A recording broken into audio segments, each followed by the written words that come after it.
on this computer, and then Okay, so do we have everybody here, guys? I'm just checking. I'm just doing a roll call right now. Frank. We see everybody. Ruth, right? Lori, Phil, Barb, Glenn, Alan, There he is. Pat. I don't, oh yeah, Bob Clark. 2, 3, 4, 5. So everybody but Ruth. Okay, you got that? So, okay, whenever you want to start. Then.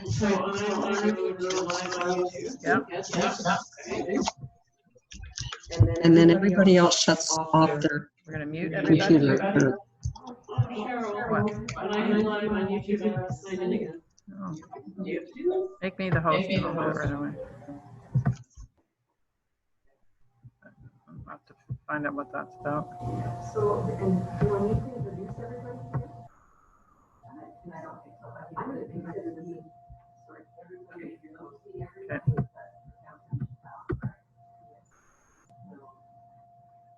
And because I don't have the password, you can't get into it. Yeah. See, it came up as Muskoka Lake's personal meeting room. So, because everybody,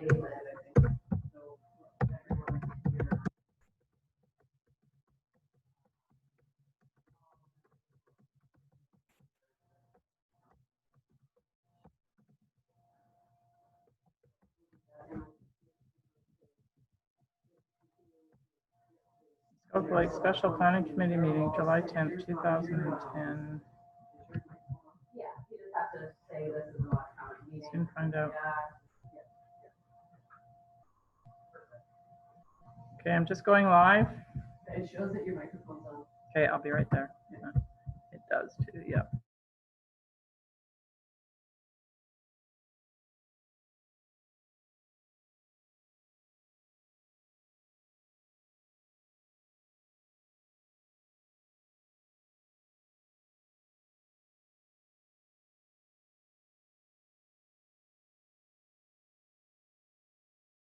Computer off. Right. Do you want me to do this too, Sharon? It just helps for everybody to hear because they don't have our mics on. Okay.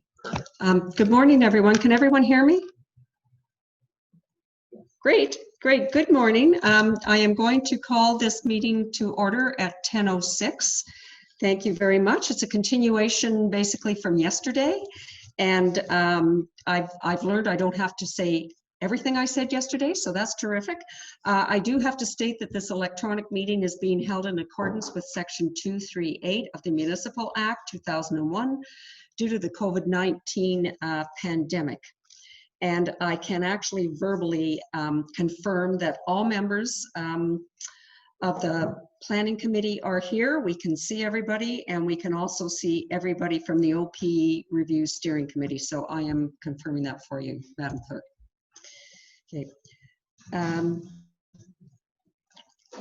And just to advise again that public input to this meeting was invited at the following email address, planning@muskokalakes.ca. Motions have been pre-populated with random movers and seconders to expedite the meeting. And voting will be, we're going to go with, I think, the physical voting. We're voting with your hand up in front of you, please. And that is, there is no supplementary agenda today, so that's good. And any disclosure of any pecuniary interest? No. Okay, great. All right. I have a motion to move us out of our more formal state. It's moved by Councillor Edwards, seconded by Councillor Zavitz. Be it resolved that pursuant to Section 2.3.2 of the Township's Procedural Bylaw 2019-079, the rules of procedure are hereby suspended for the duration of the Official Plan Review Policy Directions Workshop, and that they be reinstated at the conclusion of the workshop. Any questions, comments? All in favor? That carries unanimously. Thank you. Okay, thank you. We had an introduction by Mr. Pink yesterday, and as this is a continuation of the meeting, I think we're going to try and just move right back into letting either Mr. Diamond or I think I see him carry on with our review and just get right into it. So Jim, if you'd like to take it over. Actually, I'll start off if that's okay, Councillor Bridgman. We're playing a bit of a tag team today as we did yesterday. I wanted to indicate that we all thought yesterday went very well, and we're looking forward to continuing that today. Before getting into the policy directions, just wanted to review how we think the rest of this meeting will go. We'd like to try to get through as many or all of the remaining policy directions in this meeting today, but we also want to leave time at the end to discuss any other issues, any other thoughts for additional policy directions, discuss how and if and when we come back in any forum to discuss anything over again or to obtain confirmation that we've got it right before it goes out to the public. So something to think about. And then lastly, as indicated yesterday, we'd like to canvass the group and get people's thoughts on how we should be going out to the public when we do, given we have these challenging times and cannot do in-person meetings, at least at this point. So with that being said, and unless there are any questions, I'd like to launch right into the policy directions. Forgive me for interrupting. Lori, do you know how to raise your hand electronically on Zoom? Because you weren't here yesterday. It's in the participant screen. That's if you'd like to speak. Sorry. Thank you. Okay. Great. So I'm going to just keep on going, and with policy direction number 5, it deals with cumulative environmental impacts. When the district's official plan was updated, a fairly brief section was included within the district's plan dealing with this issue. Generally speaking, most official plans focus on the impacts of whatever is proposed in front of you. So if someone makes an application, impacts are assessed, they're considered, and a decision is made. The idea of looking at cumulative impacts is that you sometimes look beyond the individual site that may be under development, and you take into account the potential impacts of other things that might be happening in the area. It's kind of a conceptual thing, but your official plan does not include any clear policy on cumulative impacts, and we're thinking that there should be some direction in the official plan to allow for the consideration of cumulative impacts at the appropriate time. We think that's a positive thing and certainly allows for broader reviews in case there is a need for a broader review going down in the future. So there are a number of policies in your OP already dealing with environmental impact studies. They pretty much focus simply on the site, as I indicated. There are extensive policies in your official plan that deal with natural areas. And what we're suggesting is that consideration be given to adding another lens to the approval process as necessary in the future. So that's all I had to say about that particular policy direction. We think it's fairly straightforward, but would appreciate any discussion or comments on that. Thank you. Patricia, I see you would like to comment.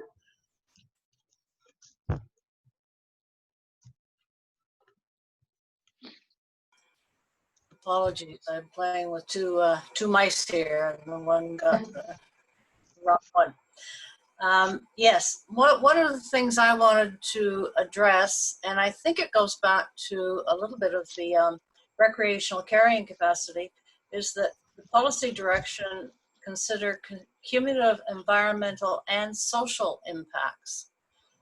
I think when we're talking about development, yes, we're concerned about the environment, but we're also concerned about the people, and I'd like to see that added to it. Okay. Okay, thank you. Anyone else have any? Oh, I see. Lori? Okay, hi. Sorry I missed the meeting yesterday, but I did listen in last night, so I think I'm up to speed on the discussions. And I agree with a lot of the comments that were made, particularly ones with regard to protecting our natural areas and the character of our lakes. With regard to cumulative environmental impacts, they can be extremely difficult to measure. And I'm wondering if the consultants have any ideas about how to go about doing that. I know that yesterday there was discussion about potentially modeling our impacts on our watershed, doing a natural heritage strategy, all of which I support. But absent that, how are we going to actually measure the cumulative impacts of development? I could give a first shot at an answer. You're quite correct, Lori, that in order to gauge environmental impacts, you need to have a fairly good understanding of the environment that we're in. And in the next policy direction, we'll be talking a little bit about watershed planning as an example of the type of planning that could be done to inform the consideration of cumulative impacts. You're quite right. It's very difficult to do on a one-off basis. And I think what we're suggesting is taking perhaps a baby step in this process and introducing the concept into the official plan so that it can be further considered. However, I do agree with you. It is difficult to predetermine what impacts may be. But obviously, the more information any planning authority has on the characterization of the watershed, for example, obviously helps inform future decision making. So that's where we're starting from. Clearly, a lot to think about and discuss. Obviously, characterizing the watershed is certainly beyond the scope of an official plan review and would clearly be a separate project that would be carried out, most likely led by the district because watersheds extend beyond just the township. But that's a broader discussion item for sure. And if I can add to that, for all, the environment, when we talk about the environment, we are talking about the social environment. But I agree completely with Pat that we should put that in there. So here's some examples. We require boating impact studies, and they say, well, it's going to increase the boat traffic by 10%. And I believe the mayor was talking yesterday about what Foots Bay is like now. And I have been involved acting for the municipality on that on 3 different occasions where we had boating impact studies that say, well, it's just going to increase the boating traffic by 10%. But no one ever considered what the cumulative impact of that was. We have environmental studies that say it's going to increase the phosphorus level in the lake by 2%. And then the next one says it's another 2% and another 2%. And so we need the baseline data to say, well, wait a minute, at some stage in the game, these small cumulative impacts are too much. But we need a policy in the plan that tells us that that's the right thing to do. Okay, thank you. Councillor Roberts, please. Madam Chair, I just have a couple quick comments on the little group that we put together as councillors to look through the directions.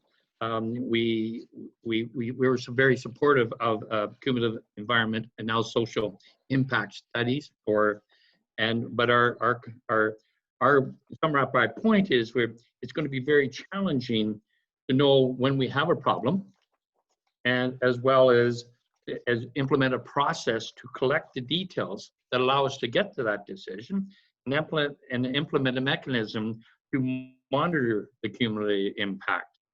And to move forward on this, if we have a policy, the Township of Muskoka Lakes councillors must put aside funds to make sure that this gets implemented in a timely manner. And that we have to focus on the processes and the modeling. And I think that will need to be done by an expert engaged by the township, because we encourage with what the district will do, but it'll be the township that'll have to actually do the work to do the measurements. That's all I have to say. Thank you. Councillor Nishikawa, please.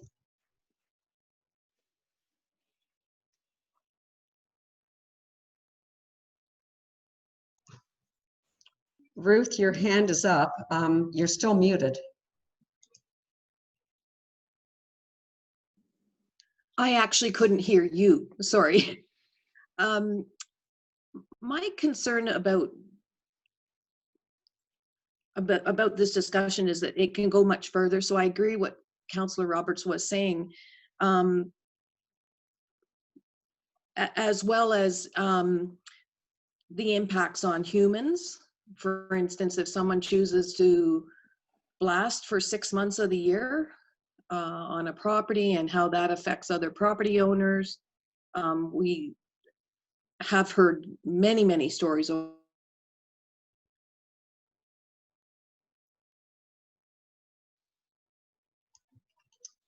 Ruth, if you can hear me, could I ask you to turn off your video because you're freezing on us here?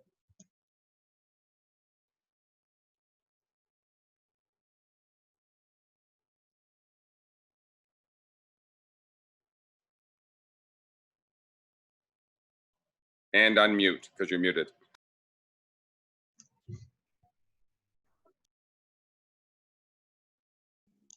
Sorry.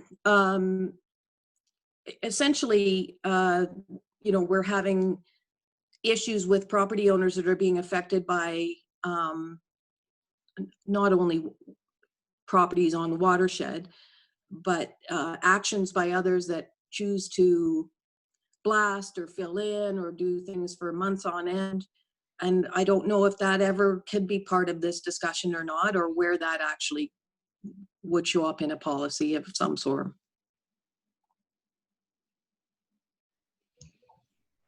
Okay, thank you. I don't know if somebody wants to answer where, we talked a little bit about this yesterday. If I could maybe just get some clarification, if we put this in as a policy direction, we certainly moving forward have the option of delving deeper into it and need be doing an OPA. Am I correct on that? Well, I'm just in response to that, my thinking is that obviously we haven't written the policy yet, but we would write it in such a way that it would allow for the consideration of cumulative impacts in the future, depending on the circumstance, whether it's boating impacts, whether it's site alteration, whether it's noise, whether it's boat traffic, whatever the case may be. We think it's an important concept that should be in your official plan. In response to the specific comment about site alteration and blasting, I do note that the township does have a site alteration bylaw in place, and there is a policy direction later where we'll talk about site alteration, but there are mechanisms in place to control some of the things that folks may be concerned about, and we can certainly have a discussion about that later in this session. Okay, so I do not see any other comments. So if our consultants are good with this, we move on to the next topic, please, and Great. Whichever one of you takes it. Okay, thank you very much. I'll look after the next one. So the next one deals with watershed planning. It's policy direction number 6. We're certainly very familiar with the Muskoka River Watershed White Paper that came out in January of this year, and its many recommendations that they made about characterizing the watersheds, getting better information on what we have out there in terms of natural features and areas, and I think certainly going in the right direction. There are policies on watershed planning within the district plan as well. Always like talking over dogs. That was cool. And there are increasing calls for broader watershed planning to deal with flooding issues as well. And the district is certainly taking a very proactive approach to that, and has been updating the floodplain mapping, as you've all been aware. I think the implications of that mapping are quite significant, but that's another discussion. Typically, in my experience, watershed plans are prepared in areas where extensive growth is anticipated, i.e. in areas around the Greater Toronto Area, but they can be very lengthy processes involving quite a number of resources and taking lots of time. I understand that a number of steps could be taken to build a watershed plan or build a better understanding of our watershed. And certainly those are things that can be initiated by the township or the district at any time. So what we're suggesting in terms of a policy direction is that we set the stage for watershed planning in the township as a means of getting a better handle on our environment, to assist in understanding impacts and to assist in reviewing applications in the future. So again, it's fairly high level what we're suggesting. Again, we haven't written out the policy, but we do have some ideas in here that we would like to suggest. So essentially, at the end of the day, we're looking to introduce some new concepts, and this is one of them, into the official plan. And I'm looking forward to any comments or discussion folks have on that. Thank you. Patricia?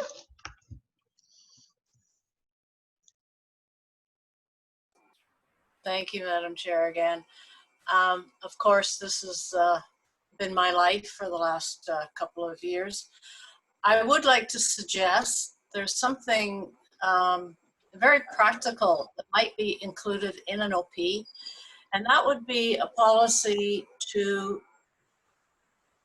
for council, for development proposals, to actually consult with neighboring municipalities if the watershed, if that is relevant to the site. I'm thinking going down to Georgian Bay, certainly Gravenhurst, Bracebridge. There are areas that expand beyond our township, as has been noted. And of course, there are areas that expand beyond our district. So this is a huge project. But at least if we have a policy to acknowledge that we're willing to collaborate with other municipalities, it would foster this, this process of integrated watershed management. Thank you. Thank you. Liz? You need to unmute yourself, Liz. Thank you very much for the reminder. I just wanted to confirm that the position paper from the Muskoka Lakes Association did reach Director Pink yesterday, and that will be forwarded to the consultants. This watershed issue is a very important one to our members. It's been identified that we would like to see the policies in the Muskoka official plan expanded, and that we encourage the Township of Muskoka Lakes to embed these policies into plans that apply to applications at any scale. And also, we would like to see the principles of watershed planning be applied as a requirement of any major redevelopment, and to do what we can about comprehensive planning and integrated analysis.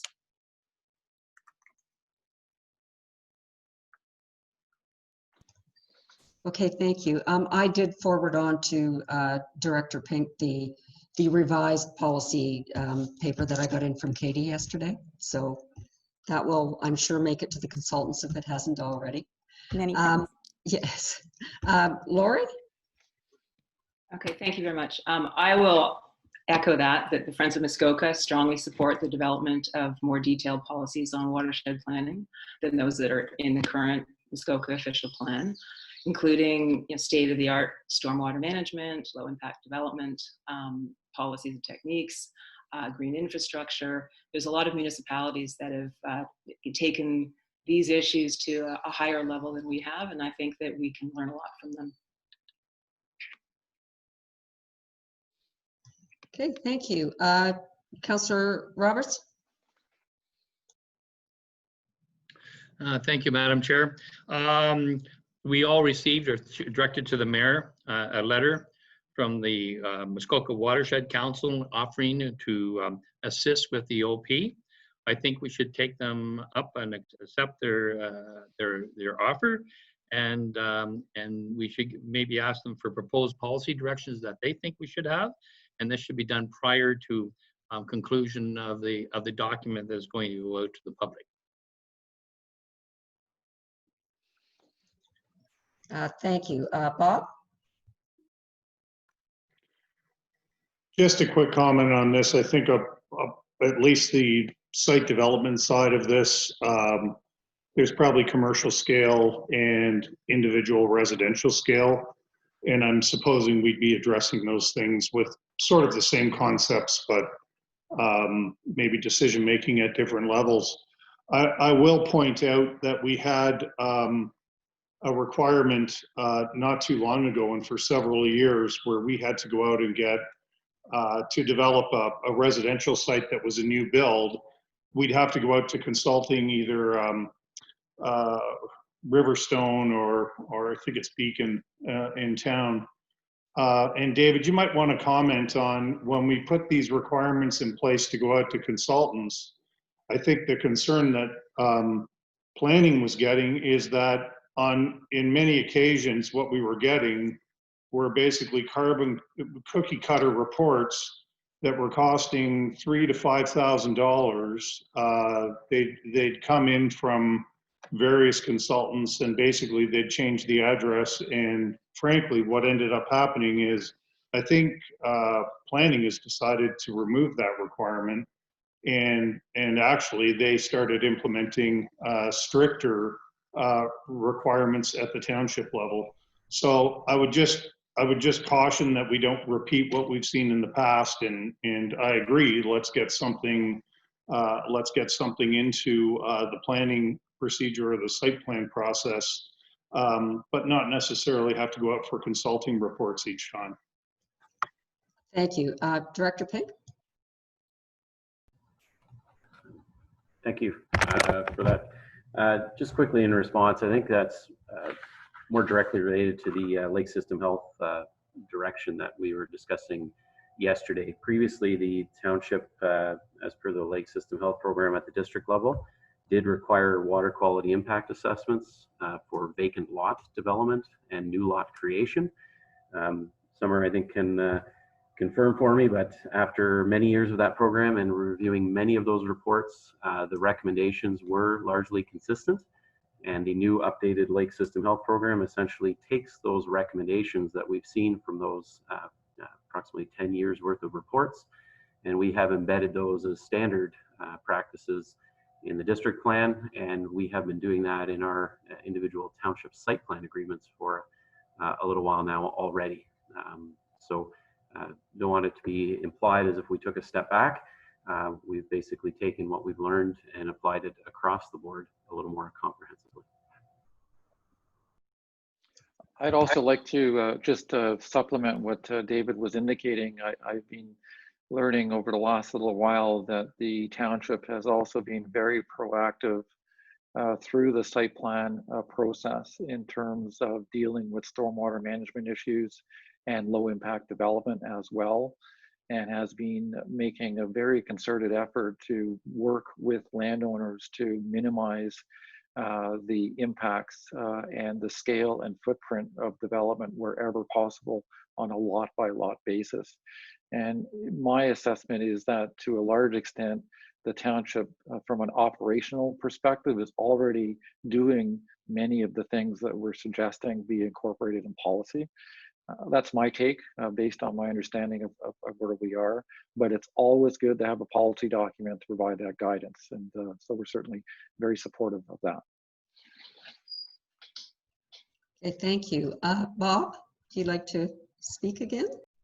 Yeah, sorry, just really quickly in response to David, it certainly wasn't a negative. It was more a, actually that it appears that after collecting data, and maybe that's the answer, 5 or 10 years of getting stormwater management or whatever process we're looking at, getting consulting reports, et cetera, from, to develop a site so as to educate, what we need to put in versus just making a decision in the next OP without gathering the information. So it appears that's what happened in the water quality assessment process. And I think that's fantastic if on an individual residential basis or community basis, if we're providing those reports and then we're able to convert those into policy, I think maybe that's a direction we should think about.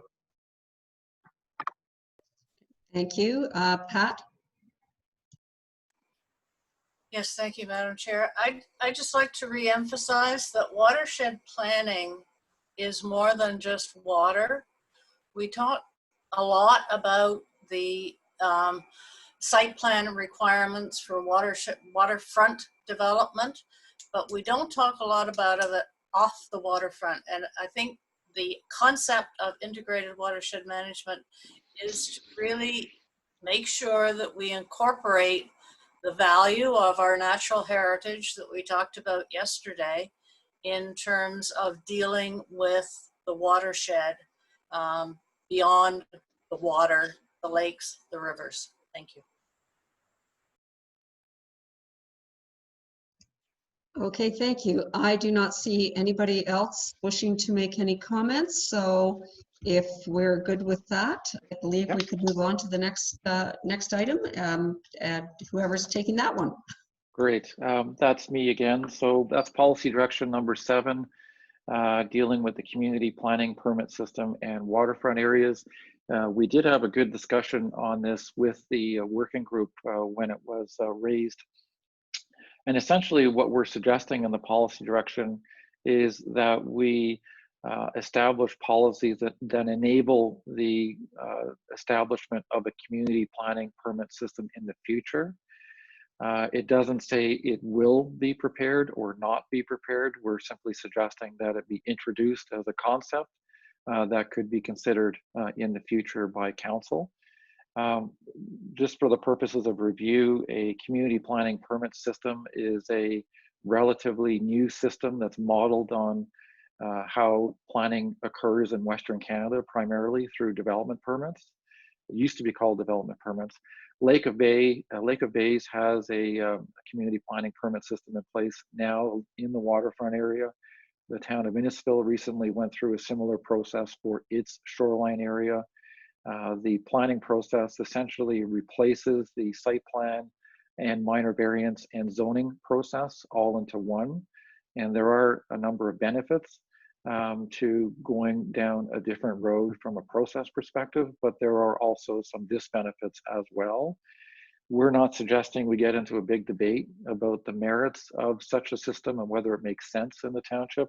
I think what we're suggesting is that we introduce the concept into the official plan and have that conversation later when a determination is made on how you're going to implement the new official plan we prepared for you. And typically that's done when you're thinking about the zoning bylaw and you have 2 roads to follow.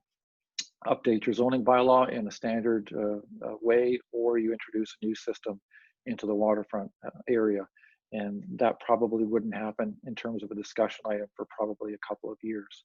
So simply the policy direction involves enabling it in policy and having that decision made later. Okay. Comments or questions? Thank you. Liz, see your hand up. Thank you. It's a question about process that I have. Do we have to include the provision for a CPPS in the official plan to allow a future council to institute it, or could a future council simply introduce the system even if it isn't in the OP? There is a need for enabling policy in an official plan to allow for a community planning permit system to be established. So if we didn't include enabling policy, then there would be a need in the future for an official plan amendment and the process to follow to establish the system itself. Not really a big deal, but if we can save a step now and include some enabling policy, then that step saves time later if that's what the township wants to do. Okay, thank you. Lori? I worry a little bit about adding enabling policy. It may be interpreted down the line by the next council as an endorsement of such a system, and it's not something that we have looked into closely.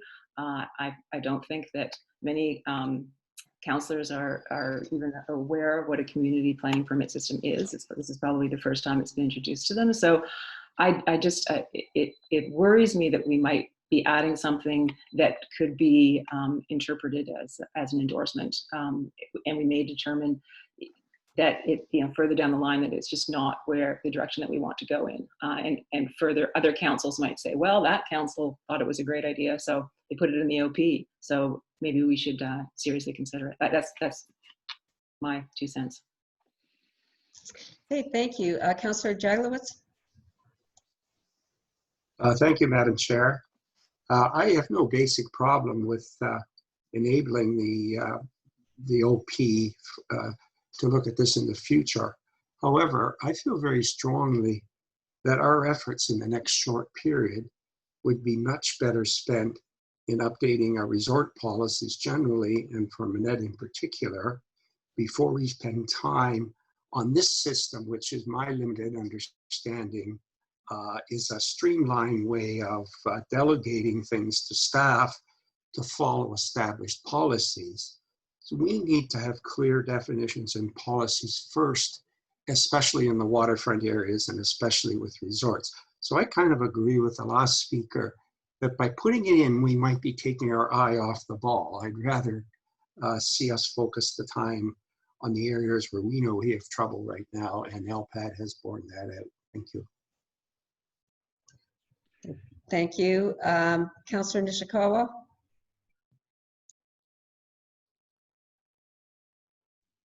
Thank you. I am familiar with the system at Lake Basin.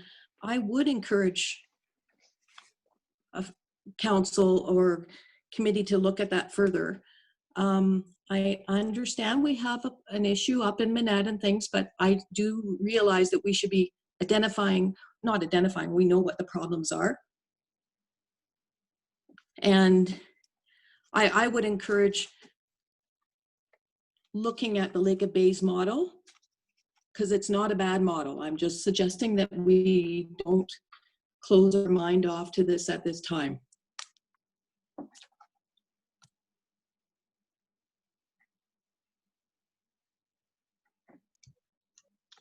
I think a quick response to some of the comments already made is that we can certainly write the policy in such a way that it doesn't come across as being pro or con. It simply enables the consideration in the future, so that we wouldn't be creating a circumstance where somehow tacit approval is being given in principle to establishing such a system. We're just thinking it saves a step if the township wants to go down that road in the future. So we would write it in such a way that we don't tie anybody's hands either way. Okay, thank you. Councillor Edwards?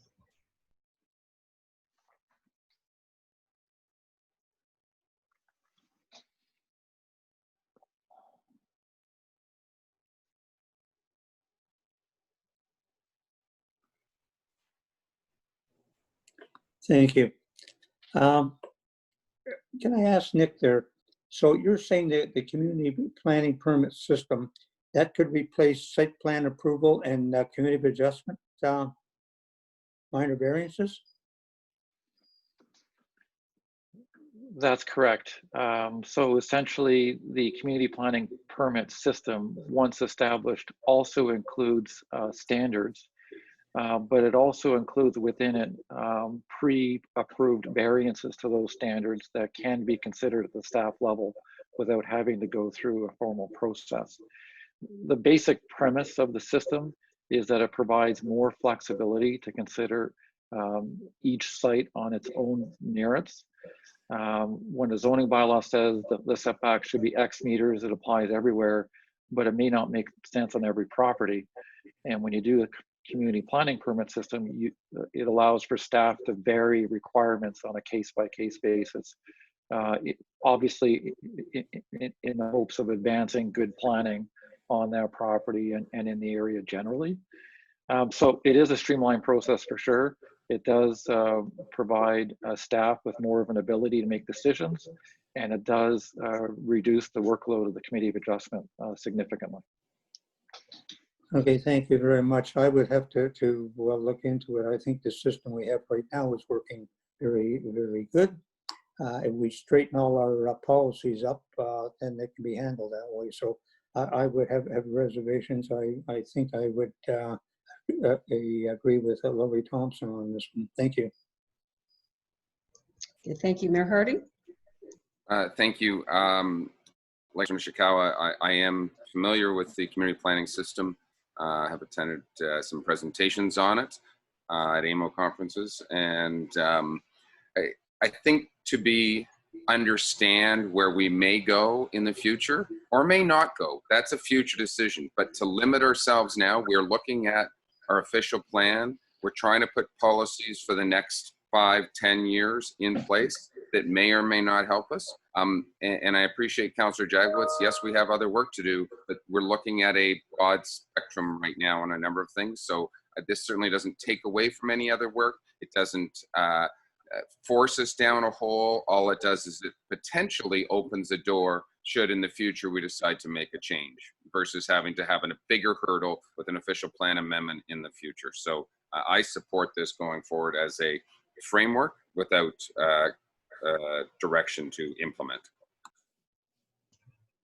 Thank you. Pat, please.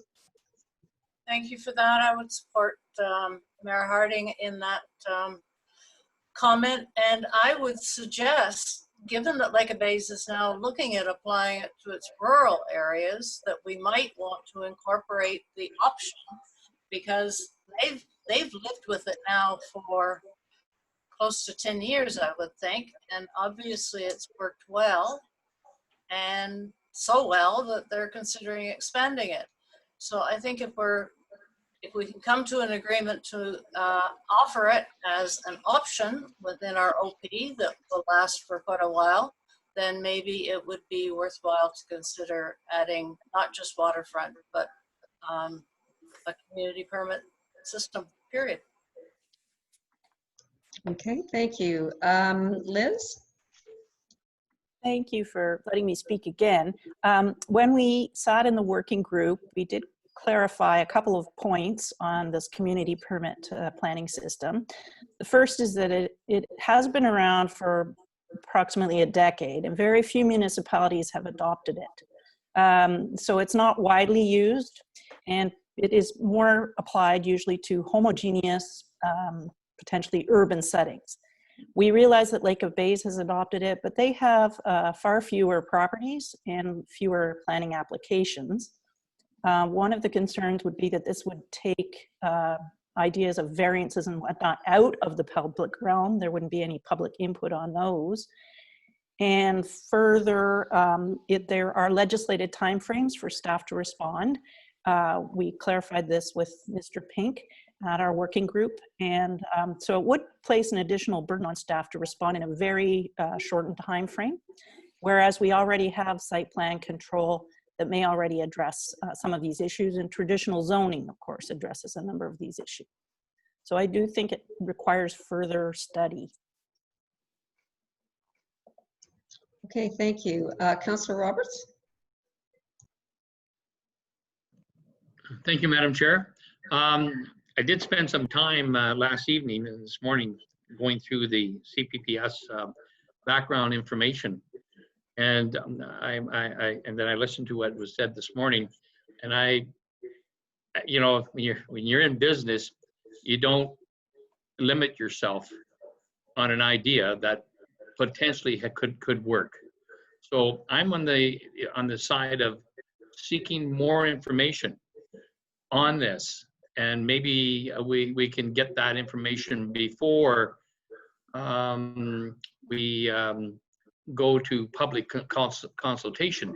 But whatever we do, I agree with Lori and others that we really have to make sure that any policy, and Jim, you brought it up, you said it could be written, so it indicates there's no, we're not endorsing, but it needs a lot of further discussion of the pros and cons, because we really didn't get into the pros and cons. And I think rather just looking at Lake of Bays, we should look at other municipalities that have implemented it, and at the councillor level, ask what their experience has been with this. So those are my thoughts. It's Bob, please. Just quickly, I think we're mostly all in violent agreement here, but I'd love to know what David would have to say. You know, in our current situation with council not being able to see variances or zoning bylaw amendments, I think if I was to put one in today, I'd be able to get in front of council somewhere around October, November. So there are some, obviously we're in unique circumstances. We're limited to dealing with 10 items a month at this point. Other municipalities are staffed to be able to handle more. I think this is really, again, we're here to help our planning department. And I think we should be asking David, and I guess I am asking David, what would help you here? I mean, I think some of these things we're going into these meetings with many times with staff support and staff recommendation of support, and then getting rejected at council. And I also believe that sets up some legal challenges and legal bills that we're dealing with. So any way that we could simplify this process, and I'm not saying let's do it today, what I'm saying is we'd be crazy not to be, and this is where I think we're all in agreement, we'd be crazy not to be looking at an option on simpler matters to being able to let staff handle, and more complex matters to get kicked upstairs. Thank you. Mr. Pink? Thank you, Chair Bridget. Admittedly, I'm not overly familiar with the community planning permit system, and I think some more research certainly would be valuable. I think I can honestly state, though, it has concerned me that it has been available to Ontario municipalities for quite a few number of years, and there has been quite limited uptake of it, save for some, I think as Liz Lundell pointed out, some more urban homogenous type areas. So that has concerned me. But I think it's a very interesting debate, and I don't want to stifle it in any way, but I think just in the interest of perhaps moving this along, it seems like the group is a little bit split on how to proceed, flavor I seem to be getting. Keep in mind, we're not approving policy today. We're not even approving any policy directions. We're simply going to the public and asking, and perhaps it may be worthwhile to leave this question and see what input we get over the summer from the community. Whether, again, not whether we're implementing it or not, just whether the enabling policy is even appropriate or not. And I don't see the harm in leaving it as a policy direction question. And you may find the final policy direction that you agree to later this summer or in the fall, we strike it out, or perhaps we leave it in. But let's hear from the public. Would be my 2 cents just to move this discussion along. Hopefully that helps. Thank you, Mr. Pink. And actually, I would agree with Mr. Pink's comments. So I don't see anybody wishing to speak, so I believe that we will move on to growth management. Either Nick or Jim? All right. Trevor? Yep, so I'll jump right into policy direction number 8. This deals with intensification within urban areas. The updated District of Muskoka official plan requires that Muskoka Lakes do certain things within its official plan, including identifying the limits of a built-up area, and also enhancing and improving policies within its official plan to accommodate and encourage more development within built-up areas than perhaps may have been permitted before. I recognize that both Bala and Port Carling do not have much land left for development. That's very clear. I think in the most recent information I've seen, there's about 60 hectares of land combined in both communities, which isn't a lot, but would certainly provide for some development to keep the township going for quite a number of years. I'm also very mindful of the recent projections done for the district, which significantly reduce expected. Yeah, I have to. I'm going to, but I want to send the picture first. Yeah. Which will reduce expected population growth in the township from 1,200 people over the next 20 years to 200 permanent people. So that's not a lot of people. Having said all of that, we do think that the urban center policies in the official plan need a refresh and an updating and an update to incorporate best practices in terms of urban design, architectural control, making sure that new development is compatible with existing development and so on. And there's a list in this policy direction. The urban center policies are quite bare bones, in my opinion, and can certainly benefit from some more enhanced policies to give you a little bit more control over the form of development. We'd also like to review permitted uses wherever possible to see where we can expand and enhance and add permitted uses in appropriate locations to allow for more housing opportunities to occur. So that's part of this as well. So the policy direction is pretty broad, and it really speaks to enhancing the policies that apply to encourage more housing opportunities within your urban centers. Questions or comments? Thank you. Pat, please. Thank you, Madam Chair. I would like Bob Clark maybe to address this, as he's spoken to it in some of our meetings. If we're going to intensify in the urban areas, we're really going to need to provide incentives. I think we need policy to provide incentives to develop in those areas, because it is just not worthwhile for a developer to build in the urban centers under our current situation. Secondly, I'm really concerned that in this description of building character, there is no policy on green buildings, on encouraging greener development, either in terms of power supply, the heating supply, the design, the green roof. All of those things I think would fit into this policy as well. Thank you. Councillor Hayes? Madam Chair, I think that you have to recognize that we are unique. Most of our development is going to happen in the waterfront and then the urban areas. I think that intensification is great for multi-residential, but was indicated there is not a lot of land, and the land that isn't conducive to building unless you do a lot of blasting. Donalda, excuse me, Donalda, could I ask you to turn your video Yeah. off? We're losing you on the audio. So could I ask you to repeat what you've just said, please? Yeah, I think that you have to recognize that Muskoka Lakes is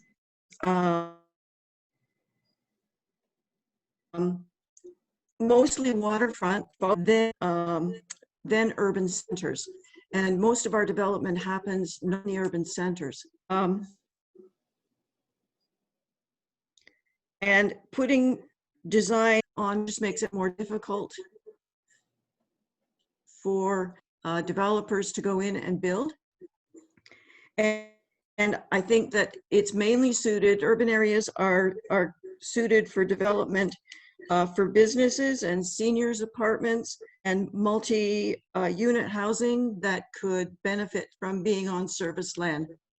So I wouldn't like to, if you're going to intensify what sort.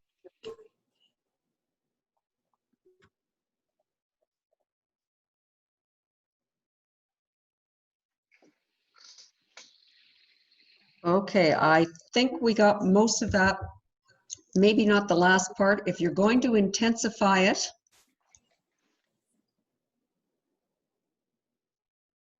If you're looking to intensify something, it should be the rural development lot.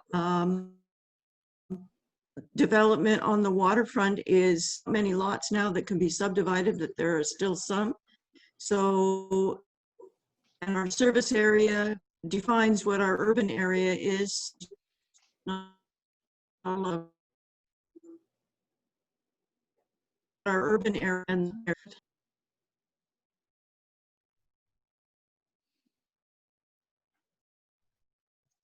okay, I think we got most of that. Is everybody okay with that?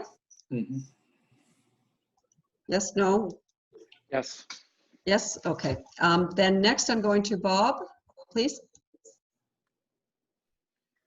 Just really quickly, I mean, I guess just bringing some reality to it. Obviously, waterfront and being donated is going to be challenging. Building a green building at the moment is much more expensive than conventional building.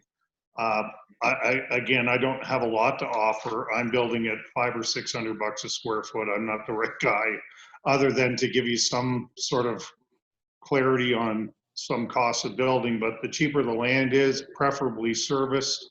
For most of the sites I'm dealing with, our servicing costs are massive.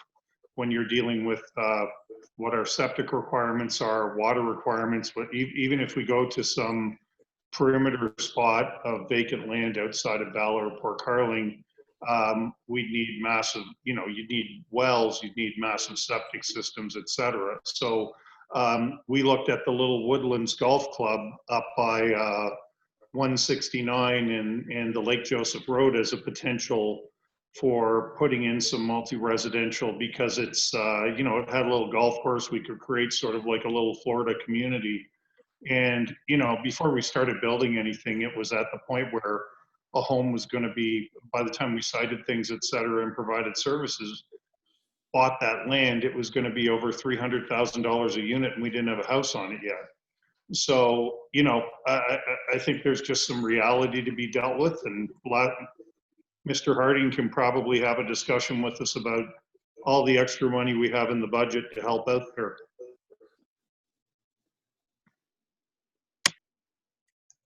Thank you. David Scaletti? Yeah, I just was thinking about what we might laughingly refer to as the urban sprawl effect. And of course, we don't have exactly urban sprawl in the Muskoka Lakes, but we do want to encourage people, in my opinion, to settle in a town setting as opposed to on a lot somewhere between our villages or our towns. And it really comes down to supplying water and sewer to the greatest extent that we can. And I'm not sure that that really goes into the policy section, but it's certainly something that we need to be cognizant of. We want people to come and work in our communities. I think we want them. That's more of a strategic plan issue. But we have to provide some space where they can afford to live. And I think that the best place that they can afford to live is in the town, as opposed to out where they have to put in a septic and supply their own water, et cetera. There's also, of course, the big concern right now about what's going on with the Bala Bay Inn. I'm not sure how that fits in here, but it's certainly a concern. Thank you. Okay, thank you. Councillor Edwards, could I ask you to mute your microphone? Please, thank you. Councillor Jaglowitz? Thank you, Madam Chair. I kind of look at this backwards the way it's stated. I think the PPS are quite clear that they want the development to take place in the urban areas. And I believe the theory behind that is to make better use of existing services. And there are hard services like water and sewer that was talked about. And then there are soft services like social services and paramedics and health and so on and so forth. So I support this on the basis that the intensification should not occur outside of the urban areas.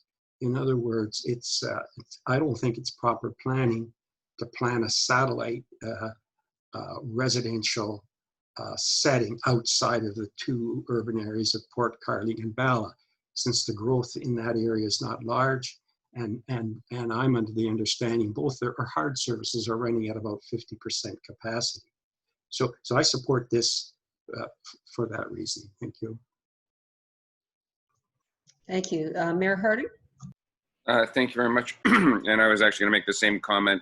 I know our consultant has their mic open as well. I know, just to respond, but the more people I think who can turn their mics off, Mr. McDonald, when we're not speaking, I think helps for everybody. I know you said that about Councillor Edwards, so let's just try and be vigilant, and or maybe have Cheryl Hollows have a quick look through people's microphones and mute them accordingly, if that's possible. But in this particular case, the reality is our urban policies are outdated. Let's look at them. let's figure out where we want to go, plain and simple. So 100%, these need to be dusted off and redone. So agreed, and let's move on to the next topic. Okay, Councillor Nishikawa.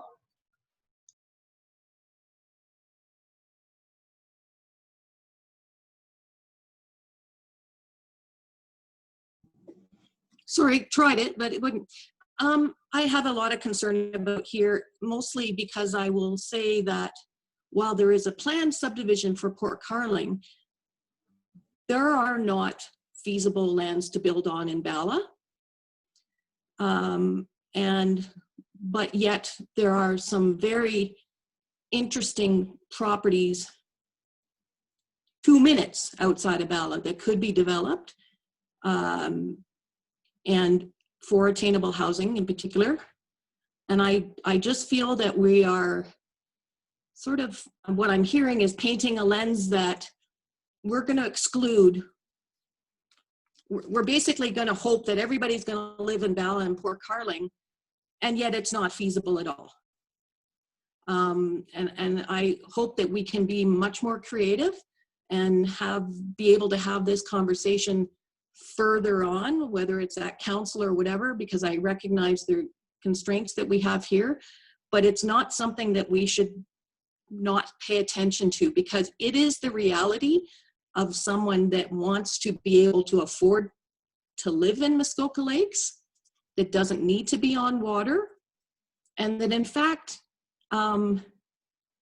doesn't also require sewer and water. I've lived in communities, I've lived in urban communities that are on septic and wells, and I just think that we could be looking at this much closer, but I don't think that we should expect that there will be any opportunity unless we are completely going to transform the lands. There's no opportunities in Bala for growth. If I could just respond to a couple of comments quickly, and I think to echo the mayor's comments, I think all we're suggesting here is we want to refresh and enhance the policy framework in the urban centers to potentially maximize opportunities that may exist. There may not be much vacant land, but there is a lot of developed land, and some of that land may be redeveloped over time, and it's looking at those opportunities as well. We're not really getting into how much growth is going to occur. All we're basically talking about is making sure that we're ready for any level of growth, and making sure the policies are as up to date as possible. A few comments relating to rural development. There is another policy direction coming up on rural lot creation where we can get into that particular topic. So I'm hoping we could agree that it's a good idea to refresh, and certainly when we come back with policy sometime in the fall, winter, you'll see exactly what we're suggesting at that time and have an opportunity to take a look at it. Okay, thank you. I don't see anyone else wishing to make a comment, so I think we can move on then to number 9, development in community areas. Yes, this one's going to be Jim's. Okay. Yes, good morning. The communities of Milford Bay, Torrance, Windermere, Foots Bay, and Glen Orchard have a single community designation, and within those areas, a variety of uses are permitted, including commercial, small-scale industrial, and residential uses. The policies in the district official plan require that we map the community areas, which we will do. But the policy direction that we're recommending here is one of looking at the communities in greater detail and providing more policies regarding infilling, servicing, and also looking at the range of land uses that are permitted within those areas, and perhaps actually designating different designations within the communities themselves. So when I think of places like Foots Bay, I know there's been a number of OMB hearings related to the expansion of the commercial service center there. I think of all the communities have small commercial areas and some industrial uses and residential uses. And we think that there's a need to expand the policies to actually designate some of the areas within the communities to limit land use conflicts and to encourage those communities to continue to develop. And that's the basic direction that we're recommending. Okay, thank you. Look, oh, no, Councillor Jaglowitz. Thank you, Madam Chair. I didn't put my hand up immediately because I thought there would have been a lot ahead of me, but I feel very strongly about this one, and I hope you allow me to express it. We just talked about urban areas. Now we're talking about community areas, and yet there's one area that we haven't talked about, which I believe should be in this category. It was in this category, and I think it should be moved back into this category. And so basically what I'm saying, I think there should be consideration given in this policy direction that Manette, the community of Manette, be moved back into this area with some special provisions to recognize its importance as resort mode. And I think that follows along the concept of this. I think what the consultants are recommending, that we take a look at the community areas, maybe put in some more meatier wording, and I think that would work. Now, I know the backlash to that is going to be yes, but we can't do that because the district official plan doesn't allow it. But there's nothing preventing us from having a concurrent OPA at the district to allow this, running with it. And in fact, I think as we go through our OP here at the township, it's going to be obvious that there is going to have to be some modification to the district. So I'll go back to what was said earlier about the community planning permit. And it was, even though there were mixed feelings on it, it was suggested that it should be left in to allow the public the right to comment, and then we can take a look at it at that point. And I think this is one of the issues. I think the public comment on where Manette fits in, whether it's an urban area, a community, or as it is designated now as a, I can't think what the current term is, some kind of a resort. So therefore, I'd like you to give consideration to that. Thank you. So is this an area oh, I see Mr. Pink is going to respond to that. Thank you. Thank you. Just maybe a brief response. Yes, there are district policy implications to that, and Summer may wish to speak to those. But I think, as much as I do generally agree, that generally there can be limited and no harm in getting some public input. I think we need to be cognizant that we've gone through a very lengthy planning review process as a result of the interim control bylaw. A steering committee was set up to examine that issue. A working committee, working group is now examining that issue, and the draft official plan amendment should be proceeding to council in August. And they may or may not make that ultimate recommendation. So I question, I guess, the wisdom of now through this process, putting that as a potential policy direction and sort of superseding all the important work that's been done over the last 2 years through those processes. So just something to keep in mind. I just thought I would clarify those points for committee members' information. Supplementary? I'll allow one. Well, I think it's important because I may have left something out of what I meant to say. The reason I'm saying this is that, as Mr. Pink is correct, the Manette Joint Review Committee has completed its work. We have a final report. The committee, that's the council's. So I'm going to interrupt you, Councillor Jaglowitz. I believe this was going to be one of the discussion points at the end, and you clarified that you'd be allowed to, I assume, bring this up when we finish our discussion. So I am going to ask that you hold on to that until we finish going through these, because we are off the major part of it right now. So, I will respect your wishes. Thanks very much. Councillor Hayes? Yes, I'd like to request that Walker's Point be considered to be put into a community area. I've been approached by several business people, and after public consultation, if there is agreement, if we could look at doing that, I would appreciate it. Thank you. Thank you. Bob Clark? Again, I know as I can get into minutia, but just generally, yes, it needs to be looked at.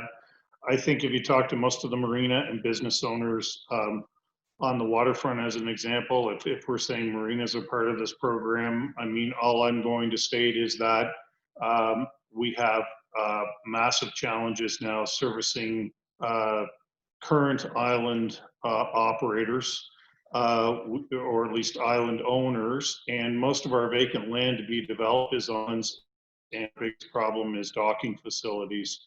So I know there's a big battle going on in Foots Bay. I don't have the details. What I can say is they're struggling to make numbers work, and we're struggling to get people out to islands. So again, it's a small piece of it. I'm sure there's going to be much larger pieces to the whole program, but it definitely needs to be reviewed. Okay, thank you. Mayor Harding? Thank you. I support community areas being looked at in particular. I also support leaving the net out of this right now. It's being handled already. The only question I have is, and I don't see us dealing with it, do we want to update from a policy perspective our industrial areas, Everly Road type of thing? Do we look at that as it's not really a community, but it becomes its own industrial community? I'm not sure if where it falls. And are we doing the right thing? Do we need more of those? So I'm asking that question because we're talking about specific communities, and it just seems its own community, though it's not a residential community. If I can speak, it's point number 12. Oh, okay. So,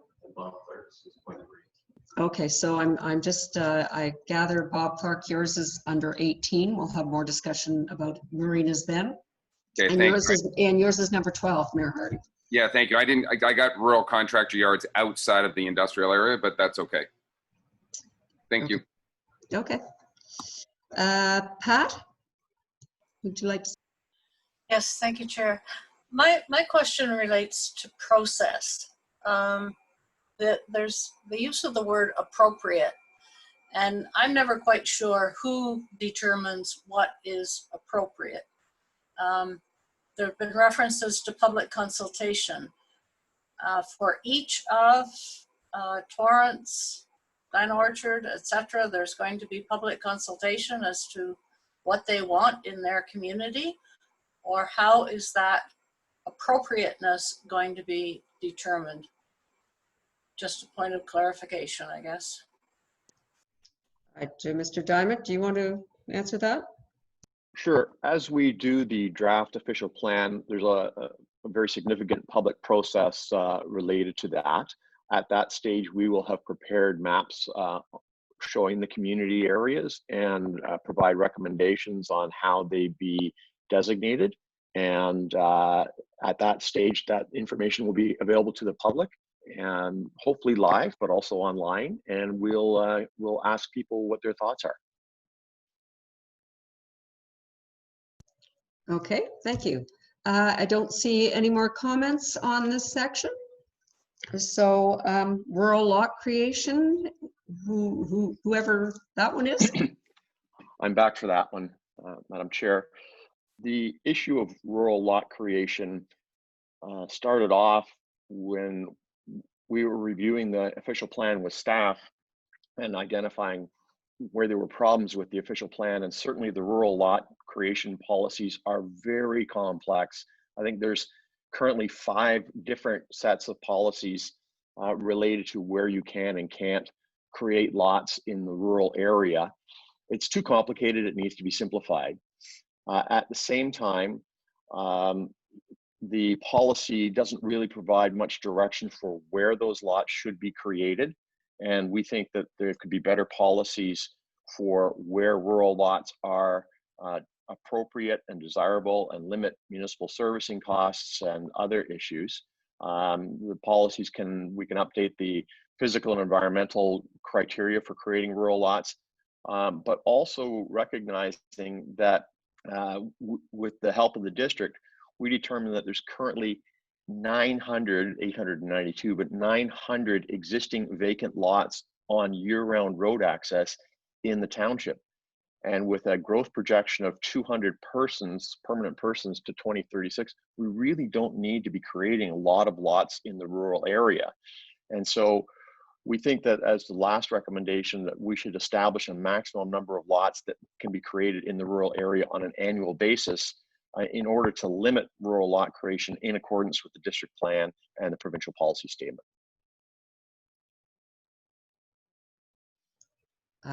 Okay. Councillor Jaglowitz. Thank you, Madam Chair. And this has nothing to do with resorts. I'm not expressing my opinion here. I'm expressing I have a constituent who's very adamant about this subject. I'm not sure I agree with him, but I said I would express it anyway. His belief is that there is lots of rural land that is on major roads and highways and accessible. And if there was a better mechanism, it might be a candidate for some affordable or attainable housing. And he's not talking about multi-use. He's just talking about very inexpensive piece of property that someone can build a homestead on. So I said I would express it, and I have. So thank you. Okay, thank you. Councillor Hayes.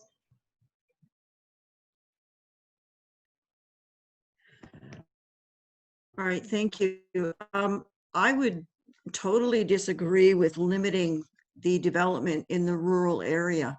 I know that the last 3 developments that I'm aware of out this way were to allow for generational homes. It's a property that's been owned by the family for a number of years, and now the children are coming back and wanting to live in the area, and the grandparents are severing off acreages, large acreages, so that they can come home, so that they can work here and become members of our community. And I think by limiting development in any one area to a specific number is not fair. I think that we have to look at development as something that happens through the wants and needs of the people, not by the numbers that were brought down by a study. And also, I think that one of our major assessment increases are going to be seen in large estate lots. And I would hate to see that encumbered by us only being allowed to develop limited land, being allowed to develop limited land use. Okay, thank you. Councillor Edwards.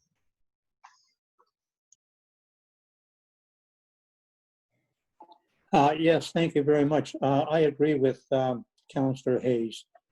People have had the right for as long as I can remember to have 2 lots off a farm, and that it's for retirement.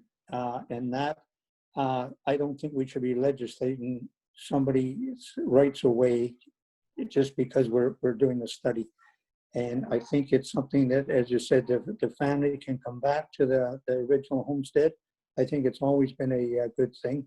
And I'll tell you, it's still allowed on better farmland that we have up here.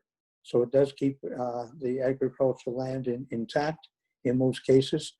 We could maybe look at lot sizes and offer them to 1.5 acres to 2 acres or something along that line. But I would not take that right away, and I would be completely opposed to that. Thank you. Okay, thank you. Bob Clark, Mr. Clark. Again, just in support of Donalda. I mean, I'm showing properties in Huntsville today because there's nothing to show around Port Carling that are $1 million plus country homes, a couple of acres, a few thousand square feet. We don't have anywhere to do that near Port Carling that I'm aware of, or nobody is doing it because we're limiting large parcels to be only severed into large parcels.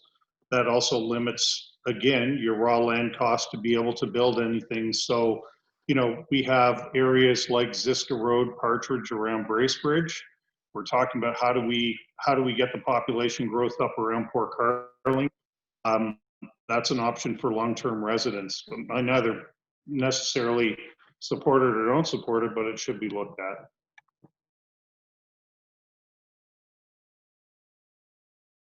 Oops, sorry, Liz?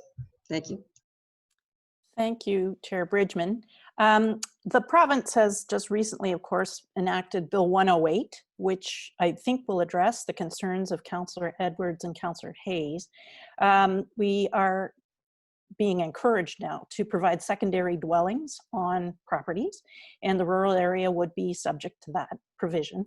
So if someone is willing to have their multi-generational living situation, they could certainly build a second home on a larger lot, and that would allow the rural lot owner to keep the property intact to pass it along in the future. So I think that this Bill 108 has really met the needs of rural landowners to be able to have their families living on the property and to preserve the size of the lot going forward into the future. Okay, thank you. Pat?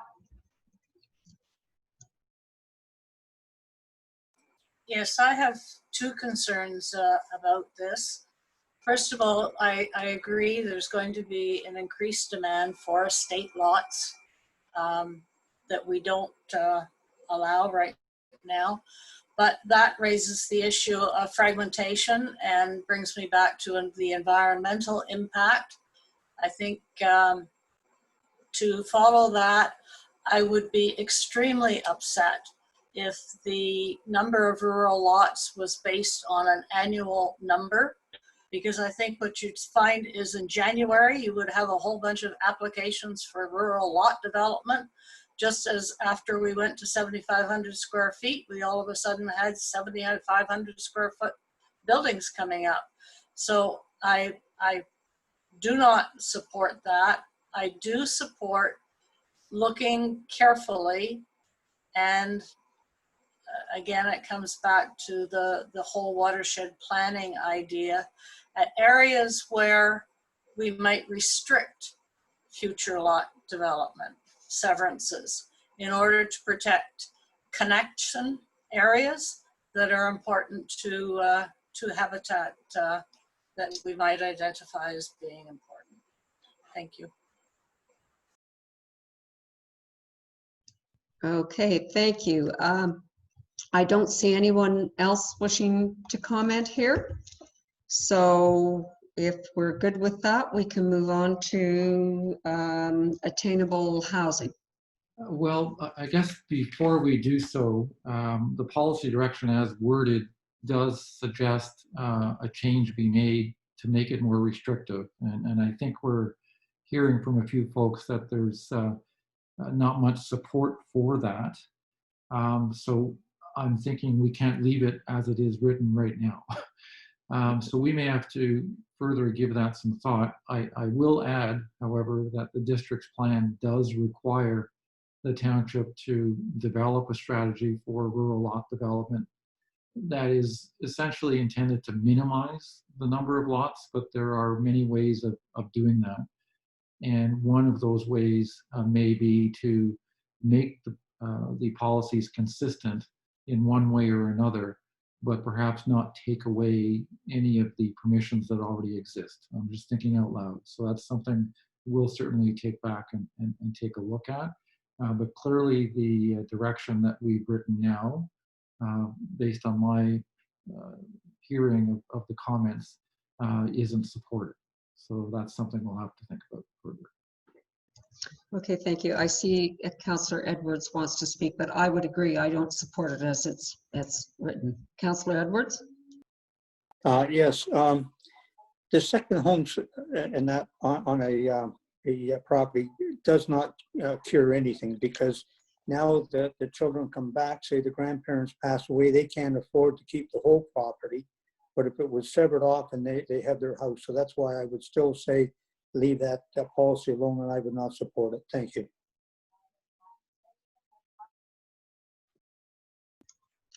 Okay, so are we ready to move to the next item, which I believe is attainable housing?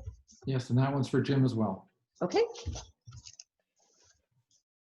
You might find conflict in me providing a recommendation saying that we should reduce the number of rural lots that are being created, and then telling you that I'm absolutely passionate about the need to provide for attainable housing in the municipality. I will just make a comment in work that I've done with the housing task force at the district. I found that on average it costs $600 a month to maintain a car.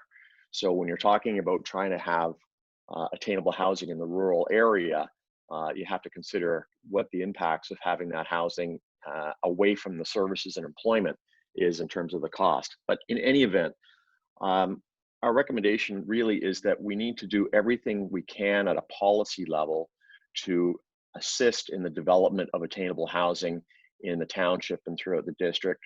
Most of you will know that there is an absolute crisis with respect to attainable housing. There's no place for young people to live and work in Muskoka. And as a result of that, there are people, I think Bob Clark spoke to this during our working groups, there's people driving from Orillia, Barrie, even Keswick to work here because there's no place for them to live. And so we've suggested that we really provide policies that direct growth to the urban areas for attainable housing, that we allow higher density within the residential areas, so that you can build more affordable housing in those areas, especially where there's full municipal services, and allow policies in accordance with Bill 108 that will provide for additional units within a single detached dwelling. And the final recommendation is that the municipality consider, as part of community improvement policies, the ability, again, this is an enabling policy, but have policies that would enable the municipality to provide financial incentives for the development of attainable housing in the township. Okay, thank you. Does anybody like to comment on that? Well, it looks to me, well, Councillor Hayes. Yes, thank you, Madam Chair. We do have an attainable housing committee right now, and we are looking at a lot of the indications that Jim has mentioned, including land leases and Habitat for Humanity. A lot of attainable housing, multiple residential, it makes sense to put it in the urban areas.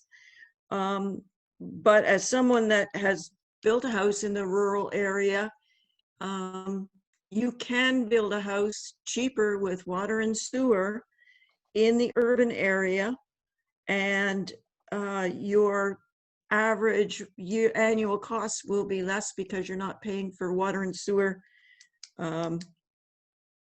from the district. And there's a lot of people here that car share and carpool, and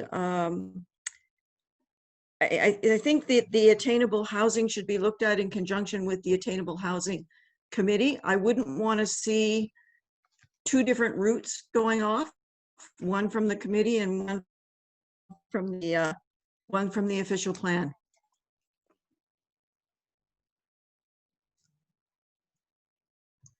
Okay, thank you. Liz? Thanks, Madam Chair. I am in favor of this policy direction to create more attainable housing, and I would like to also speak up in favor particularly of item E, which would enable the township to complete a community improvement plan to provide incentives for the development of attainable housing. Okay, thank you. Councillor Nishikawa? Thank you. I'm wondering, and I'm specifically thinking about Walker's Point, but other locations that I've 20 years or so. Was backlot policy discussed. You know, in the past, we would have a policy in place that says even though there might be a road and lots of property between the water and a backlot, we would not allow those developments on backlot. And I don't know if that got discussed with your committee.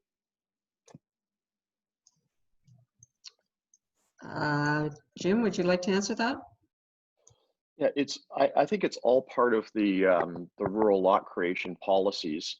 We haven't really talked a lot about backlot policies because I think that they work the way they are right now. Backlot policies, Councillor Nishikawa, if we were to consider Walker's Point as a community area, then the backlot policies wouldn't apply because it wouldn't be a waterfront area anymore. Backlot policies are considered within the waterfront designation only. I think, and I'll let David speak to this, I think the current policies related to backlots are working quite well. Okay, thank you. Mr. Pink, would you like to chime in? Thank you. Yeah, I was just going to echo those comments. The backlot policies, we do have backlot policies. They're in the waterfront designation. I think they're working fairly well. They encourage relatively low density development in that waterfront designation. Not to my knowledge has the Attainable Housing Committee discussed backlots as an initiative, although I look to Chair Hayes, but I don't recall that discussion occurring in the past. Okay, thank you. Councillor Hayes. Yeah, just to reiterate with David, I know we have not discussed it, but now that it's been brought forward, perhaps that could be put on the agenda for our next attainable housing meeting. Okay, Lori?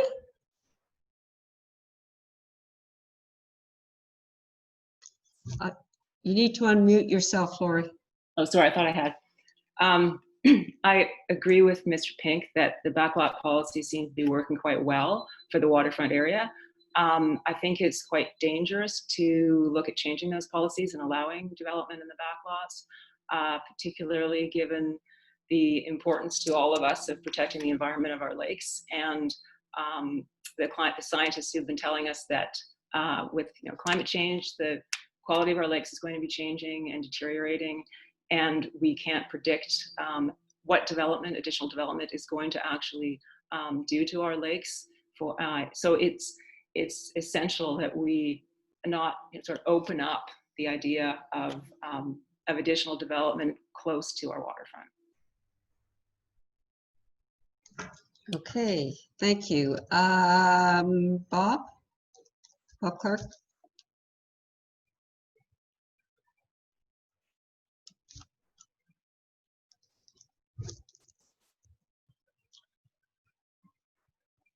Oh, sorry, Okay, there you are. which is a totally different way of dealing with it. Anyway, just quickly, I think Mr. Kelly yesterday talked about affordability, being able to pass cottages along, estate planning, et cetera, et cetera. I'm completely in agreement with Lori Thompson's previous comments. I will say though, there are properties, I just owned one on Christie Point that had waterfront, and then adjoining to it had a backlot, which was part of the property. That is how some families are shopping at the moment to look at estate planning, et cetera, because at 10,000 bucks a front foot on Rosso and Joe, they're not going to be able to buy their neighbor out. They're not going to be able to put other buildings on their property. So there are other considerations when we talk about it. Okay, thank you. Councillor Nishikawa? Well, along the same that just was mentioned, I know of properties that are more than 1,000 feet, sometimes closer to 2,000 feet, that families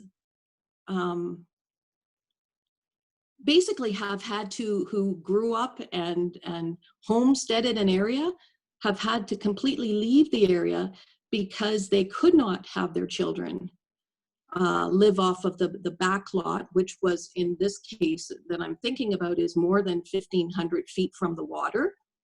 And the reality is to anyone else driving by, they would wonder, why isn't there a house on this property? Well, it's because of this backlot designation that covers a whole area.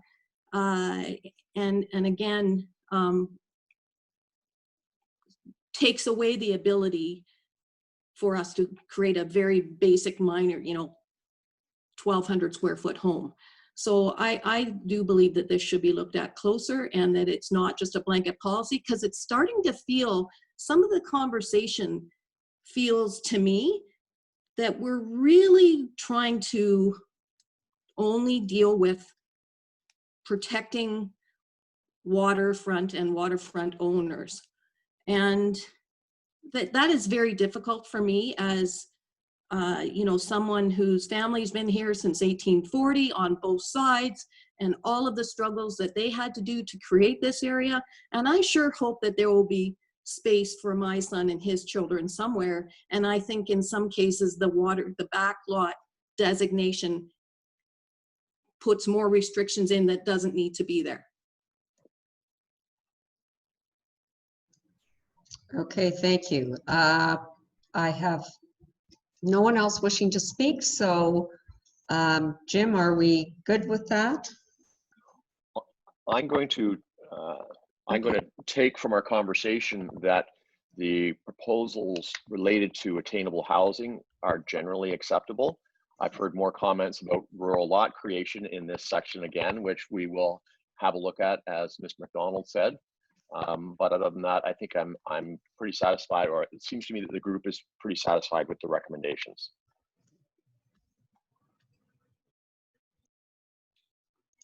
Okay, I don't see anybody saying no at this point, so I agree with you. So I guess we're on to economic development and rural contractor yards. Yes, and I'll take this one, and hopefully this one is fairly straightforward. So when we first got involved with the process, Mr. Pink indicated that there are increasing demands for rural contractor yards in the rural area, but there are very few policies in the township's official plan that direct where these uses can go and not go. There are some general policies on scenic corridors that apply, but they are quite general.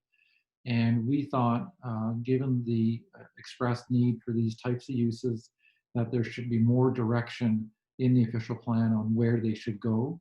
And we've even suggested in here, and of course we don't know where this would be at this point, but we've even suggested in our policy direction that through a further review, we could even consider pre-identifying optimum locations for these kinds of uses in the township, so that when someone comes to town looking for this kind of use to develop, they can be directed to the appropriate location.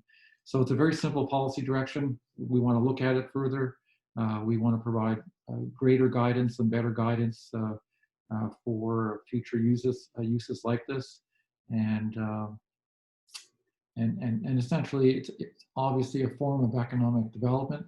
Obviously, jobs get created in these uses, and they are certainly needed in the township. So, any questions or comments on that?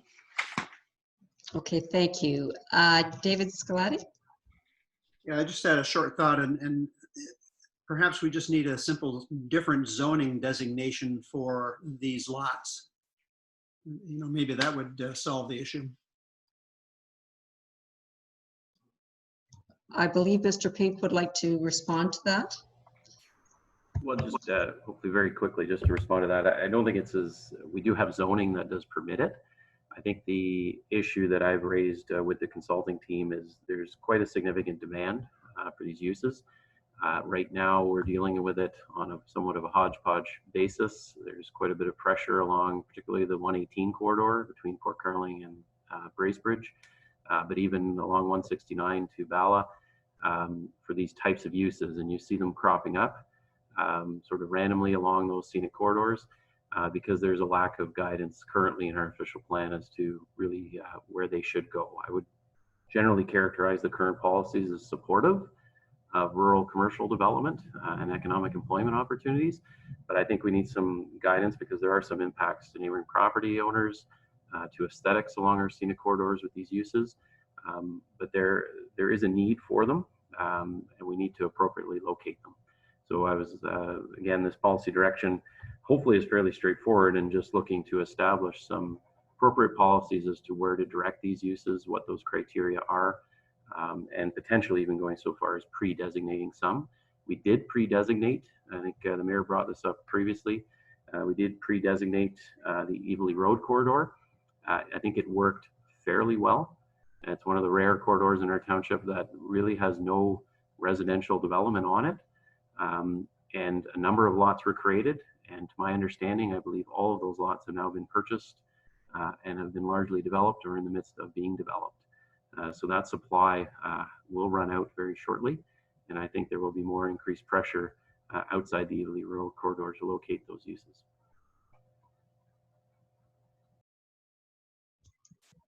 Okay, thank you, Mr. Pink. Councillor Hayes. Okay, thank you. Could some consideration be given to allowing some development on rural properties actually owned by contractors, where it could be well bermed so it would not be seen by anybody? But we have to look at this from an environmental point and an economic point. Do we really want contractors who live in, say, Hecla to have to drive to Port Carling to pick up their supplies and then drive back and start working from there? You're looking at security and other features. So I'm just asking if some consideration could be given to that. That's a very good point, and actually that comes up in a couple of policy directions from now, where we're talking about enhanced permissions potentially in the rural area. And you know, a home industry could include a contractor yard as a component, and it does in some municipalities. So that's certainly a consideration, and we can come back to that when we talk about policy direction number 14. Okay, thank you. Pat, please. Thank you, Madam Chair. I'm of two minds. I think there is a great positive for economic development opportunities if the township had a designated area to invite new industry, and it might entail some sort of servicing, but I think clusters are becoming very popular and a norm, and that appeals to me. However, in designating areas, and to Donalda's point there, I'm wondering if maybe it might be easier to designate where they are not allowed. And that might address the reality of the situation that we're looking at, and the concern about what's happening along 118 and the corridor into Bala. That really is what's instigating this, and maybe we should call a spade and deal with it that way. Okay, thank you. Mayor Harding. Thank you. Again, I'm supportive, I think, to Councillor Hayes' perspective, in some outlying areas, contractor yards, so they don't have to be driving. And I think we already have it. It came up on Everly Road recently, where there's like I think it's 100-foot side yard setback, because some of our zone properties are currently in urban settings, and to protect the urban settings. So maybe there's policy direction that if you have large acreage, you're in a very rural area and you want to hold your own contractor yard, that you have significant side yard setbacks and increased buffers to protect yourself from the neighboring properties and keep them out of the urban centers at that point. So I'm looking for some flexibility, I think, in this whole thing. Okay, anybody else have any comments here? Right, I think Councillor Edwards. Thank you very much. I think what we should look at with contractor yards is maybe letting them put some staff housing on them too. Because one, they're normally a business that's finished by 6 or 7 o'clock at night, so it's a quiet time. It would give them some actual security and obviously allow for some affordable housing. So it's just one of the things that we could look at. Thank you. Okay. I believe those are all our comments on this. Okay, well, that's great. We got some good direction on this one. The next two, 13 and 14, are going to be Jim's. Thank you. So the section 13 deals with agricultural uses, and we know that in this township there are fairly large areas that have been cleared and used for agricultural uses for a century or more, and the recommendation includes a provision that would actually designate those areas as agricultural areas in the official plan and preserve and protect them for future agriculture. I think one of the things that comes to my mind dealing with climate change is as horrible as it is, it does provide more opportunities for agriculture than have existed. And along with all of that, our concern about food security and living locally, and by that I mean being able to farm and sell food on your property and having locally grown food is going to become increasingly important in the future. And I think it's a good ecological step, if I can use that term, to designate the agricultural lands that are here and try to protect them for agricultural uses long into the future. Okay, thank you. I would just jump in here. I would agree with that. And if this is where we're talking about agritourism, that's another area that I would like to see enhancement, or actually have that designated as a use for agricultural lands. Lori?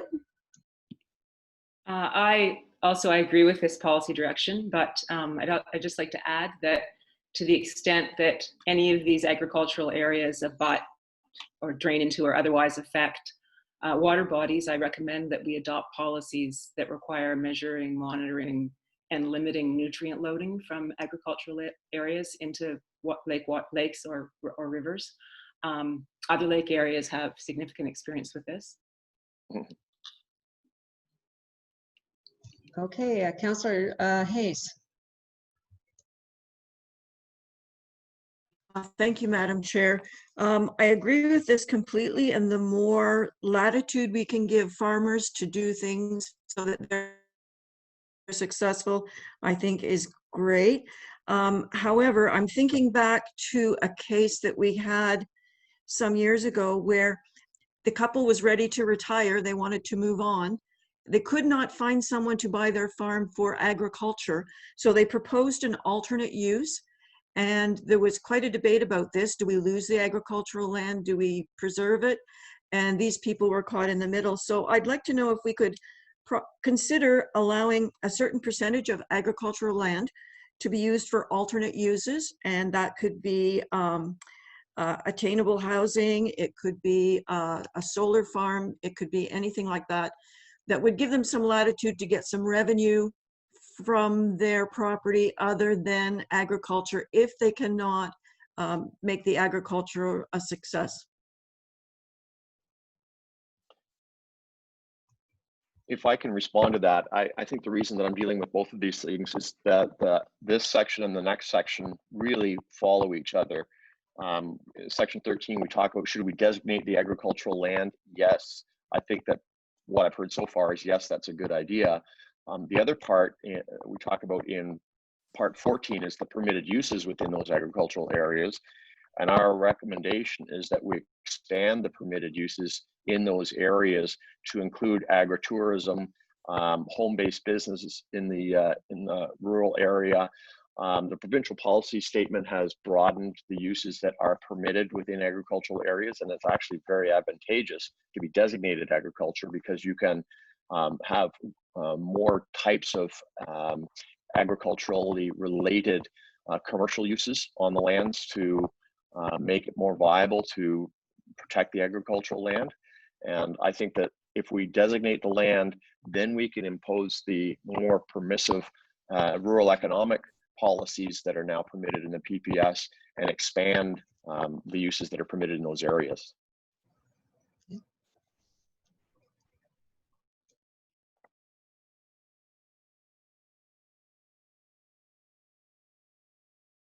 Sorry, I don't see anyone asking. I'm going to guess there's agreement with that, Jim, with what you've just said. So yes, we're on to short-term rentals.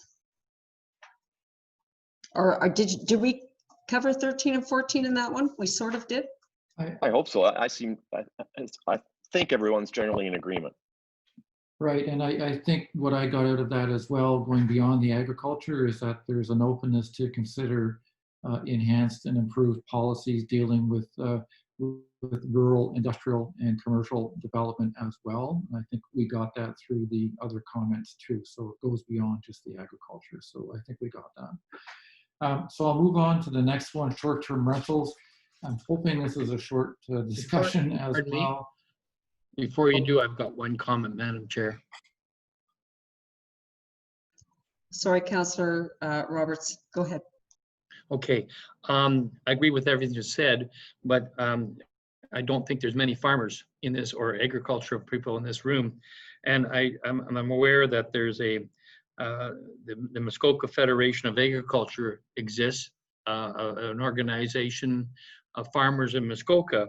And I strongly recommend that before a public document is completed, that we reach out to this group and get their input on these two areas. Okay, so that's noted. I think that'll happen through the normal course of this as well. We'll make sure that they're certainly circulated. Okay, great. Okay, moving on to short-term rentals, we've included a policy direction in here that basically says that a policy could be added to the official plan to provide the basis for the consideration of a licensing system for short-term rentals in the future. However, we do note very explicitly that there is no requirement to include a policy in an official plan to enable the establishment of a licensing system. So, part of me thinks, do we actually need a policy direction on this item if we don't have to have it? But it's here, and for discussion purposes, personally, it is a significant issue, but it's clearly not an official plan issue. Councillor Jaglowitz? Yes, with your permission, I'd just like to back up to the last question. I put my hand up, but you didn't see it, and that was my fault. It was late. I just wanted to add and reiterate, there seemed to be a general agreement on 13 and 14, but there were two conditions put on it by two members. And one was that there'd be adequate buffering from neighbors, and the second, that there'd be adequate protections where those lands are near water that could be affected by it. So I think the policy should include those, so it just isn't a free-for-all. And we got those, and we'll certainly include some reference to that as well. Thank you. Okay, then I think Councillor, actually Mayor Harding, would you like to speak to the short-term rentals? Absolutely. I know we have a problem with a few people regarding short-term rentals. I know there's been lots of discussion on licensing. I will still say I am not in favor of licensing. I'm not sure what it adds to us as a municipality. I think it shows more of almost a money grab, depending on how we do things. I really think we just need to look at our bylaws and find more creative ways to have good renters, because there are many people who do rent out their properties, not on Airbnbs, not weekends. My neighbor, for example, has a tenant in there right now, and they are great people, super easy, and they're not partying every night. So how do we solve the few? There's 2% of bad apples, and I'm again, if we don't need this in an official plan, I'm just not sure it should be in the official plan. Would sort of be my perspective. I would vote personally to be taking it out at this point. And if we need to deal with it later, we can deal with it, but it doesn't have to be an OPA to put in a short-term rental program. Thank you. Councillor Hayes? Yes, I was just going to say what the mayor said. I believe that it's our bylaws that need to be updated and need to be enforced. And whether you go with a licensing or not, everything is based on the bylaws and the enforcement. So let's get the bylaws right, and I would suggest that we not look at this at this time. It should not be in the official plan because we can always implement it later if needed. Okay, thank you. Pat? Thank you, Madam Chair. I tend to support licensing because it is an income issue, but my concern is not the partying, but the overuse of many septic systems. I have an example of a home that was built. It had 3 bedrooms, 3 bathrooms upstairs. It now has 3 bedrooms, 3 bathrooms downstairs. And it has had occasion where it has had more than 14 people in it. They've run the well dry. I have no idea what they did to the septic. But I think those kinds of limitations have to be, we're talking about the bylaw and we're talking about enforcing it. And we need the money to enforce the bylaws to ensure that we can fulfill the requirements or expectations. So again, there is another element besides people complaining about the partying. And of course, it also goes back to recreational carrying capacity in terms of bringing in boats, etc. So I tend to support licensing, but I agree the OP is not necessarily the place to put it, but it gave me a chance to voice my opinion. Thank you. Thank you. Councillor Roberts? Thank you, Madam Chair. I agree with mostly everything that's said. Strongly agree that this maybe should be taken out of the OP. I recall that prior to being elected, this was a hot potato, short-term rentals and the abuse of short-term rentals. So I think that it is necessary and important that councils should soon, rather than later, really address this. And whether licensing is the way to go, I think there's other solutions, but I strongly agree that we need bylaws that restrict the occupancy of a property when it was built for a single family and there's multiple on the weekend, stress on the septic system that then pushes out into the environment. So we need that much sooner than later. Okay, thank you. Councillor Kelly? Thank you. And without repeating everything that's been said, I'm not fussy whether this belongs in the official plan or not. I suspect it does not. But this is a huge issue. As Councillor Roberts just said, this is an issue that predates the arrival of several of us to council. And here we are 2 years in, we still haven't really grappled with it and dealt with it. It can't be swept away. If it's taken out of here, it's got to be given a certain degree of prominence. It's a much bigger issue than just noise violation, as member Patricia Arney has suggested. I don't think it even remotely should be considered a revenue generator. This is a matter of controlling behavior to the expectations of residents who expect, who have a certain tolerance, but expect behavior both from an environmental perspective, but from a neighborly perspective as well. The balance is the issue for me, and the concern I have when you talk about licensing is it's a behavior that's easily taken off the books and hidden and quietly done privately, and to avoid a licensing or a fee-driven scheme, and then we really are left with nothing. And I believe we're going to be talking in a few minutes about bylaw enforcement. I also think it requires a completely different philosophy and an investment in bylaw enforcement that we don't presently have. Thank you. Thank you. David Scalati.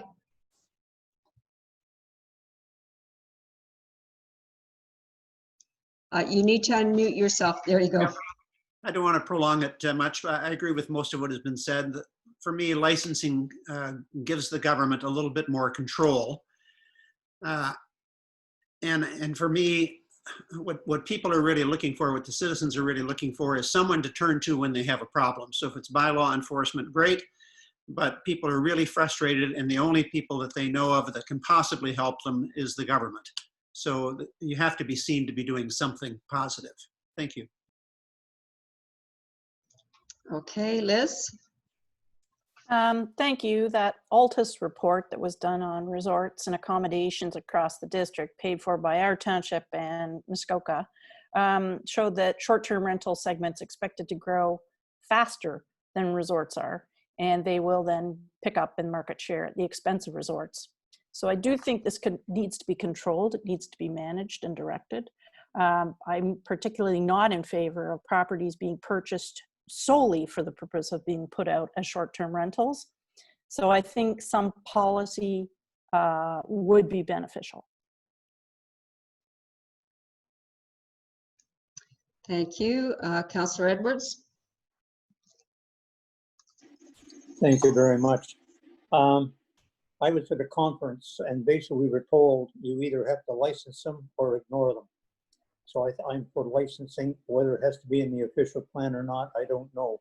One, you can have a cottage with 3 bedrooms. You can rent it off Airbnb, have 14, 15 people staying in it. Or if it's resort, if a 3-bedroom cottage would be 6 people. They have rules and regulations. It's overtaxing septic systems. It's overtaxing wells, as someone had mentioned there.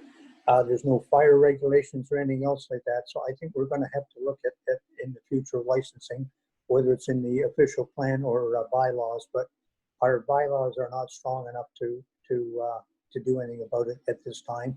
We've been doing over this for years now, and I think it's about time we took some action. Thank you. Lori? I agree with the comments that have been made recently concerning licensing. I think it's a good idea to include it in this official plan, even though it's not necessary to be in there, so that we can adequately address it in the near term. And Liz Lundell's comment concerning the Altus study, I was on the Manette Joint Policy Review Steering Committee, and we had a lot of discussions with the consultants about short-term rentals and the demand for those versus resorts. There's going to be significant additional demand, is their prediction, for short-term rentals.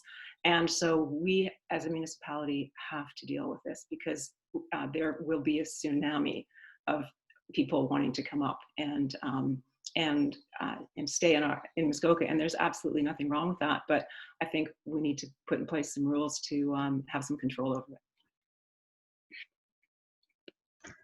Thank you. Councillor Jaglowitz. So if I'm going to ask now, if you have something new to add, please add it. If you're agreeing with everybody, just a simple I agree would be great. I'm just trying to move us along here. Thank you, Madam Chair. I'm just looking at it from a different perspective. Like in number 7 on the community planning, we said it's important to have it in for future consideration. I think the same applies here, even though it's not necessary to have it there. It's our statement to the public that we intend to look at this, and this will give us an opportunity to get some feedback and will help us when we look at it. So I think it can't hurt to have it in, although it's going to be a lengthy bylaw discussion at some point. Thank you. Okay, thank you. Bob? Just a quick comment and possible different approach versus licensing and policing. maybe we only approve somebody like a Jane's Cottages and somebody that does this professionally. I've actually had the experience of renting a cottage through Jane's prior to developing it. And when we had an issue, they had very robust rental agreements, etc. We did have an issue with the neighbor. Her professional people attended that issue at 10:30 in the evening. Let the people know that if they didn't abide by their rental agreement, she had the authority to remove them. Obviously, I'm not saying make it a monopoly, but it's a different approach where we don't need bylaw enforcement funds. You know, if you wanted to potentially collect revenue from it, then you've only got a handful of providers that are actual professionals that could manage that. That's all I have to add. Thank you. Jim Diamond? I just think worthy of consideration is that in the public consultation process that we've undertaken to date, this has been an issue that's been raised by the public. And while I'm fully in agreement with Mr. McDonald that you don't really have to put it in your official plan, it's one way to show the public that you're actually listening. And I think that there's a lot to be said for that. And as has been said before, it's enabling. It doesn't compel you to do anything, but it does show the public that you're listening to what their concerns are. Okay, thank you. I know Mr. Pink wanted to say a few words here too. Thank you, Chair Bridgman. Just to provide a little bit of background and clarify, I guess, some of the comments. I wouldn't necessarily say that I'm in favor of licensing either, but I wouldn't categorize it as a money grab or what we get out of it. I think I've raised this issue, short-term rentals, with council, I think more than 2 terms ago. I saw this coming. It will continue to grow. And the issue is, as we've said many times to council, you're a creature of the province, and there's only certain authority you have. And we're ultimately trying to police behavior. And that's the issue. We can't, under the Municipal Act, pass a bylaw about behavior or a good renter bylaw that we're looking for. So the benefits of licensing is educating those who have licenses of our requirements, but ultimately also the ability to take away that license. That's the key that you're getting from a licensing bylaw. If you have a renter who is not abiding, you have that now ability to remove the license, which is the key. The other option, though, is essentially, as I think Councillor Hayes raised, reviewing your bylaws, updating them, strengthening them, and enforcing them. So really the take-home message I want to send, and again, whether we choose to include this in the OP or not, putting a policy in the OP enabling a licensing system isn't going to solve our problems. What will is enforcing our bylaws. So really the take-home message I like to send, I'm probably not going to be your favorite department head, perhaps enemy number 1 at budget time. But we've heard earlier, yesterday's discussion, today's discussion, enforcement, site plans, enforcing those. Now with short-term rentals, noise bylaws, parking bylaws, etc. We need to invest in actual boots on the ground and actually following through on that. And that takes a commitment from council to do that. So I'm just leaving a little bit of a breadcrumb trail here that you will hear me say this at budget time. You may not be impressed with what I submit, but I think we do need to back that up. And that's my intention with my new role, to take this quite seriously and head on and address it as I feel appropriate. So just wanted to say those few things. Thank you. Jim Diamond? I've already started, but I'll let Nick deal with it. I think we've got a split, Nick. I don't know what yeah, so your read is. I think we got a split. So I'm going to suggest that we're going to give that some thought and come back to you with our thoughts on how to proceed with that. I agree, though, that there is no downside in leaving something in for consultation and to get input back. It doesn't tie your hands down the road. So I think I'm favoring leaving something in for now and getting feedback and then making a decision later on what you want to do. And as I've indicated a few times, there will be multiple opportunities for this group to look at the actual policies when we get to writing them in the fall and winter of this year. So with that being said, I'm very mindful of the time. It's 12:11 right now. There are a few meaty policy directions still to go through, and I like hard caps, and our hard cap today is 1 p.m. and I'd like to finish at 1 p.m. So clearly we're not going to get through all of the policy directions today. So I'm thinking that we stop here and I guess throw it back to you, Councillor Bridgman, to see how we want to proceed going forward. Clearly there's a need for another meeting. I don't think it'll take 3 hours. Maybe it's only 2 hours, and maybe it can be scheduled fairly quickly sometime next week with this group, and that's fine with us. But I wanted to turn it back to the group to get some direction on how we wanted to proceed. I also indicated yesterday that we would leave some time at the end of this meeting to discuss any other issues on the minds of the folks on this call, so that everyone has had an opportunity to provide their thoughts and input. Even if some is not directly related to what we're doing, we did say that the forum would be open for those conversations. And that time is now, Councillor Bridgman. And so I'm going to throw it back to you for your direction. Okay, thank you. I'm going to suggest a 5-minute break. It's my first direction. And so if we could come back in 5 minutes, we will discuss where we're going from here. Thank you.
Okay, here we go. Thank you very much, everyone.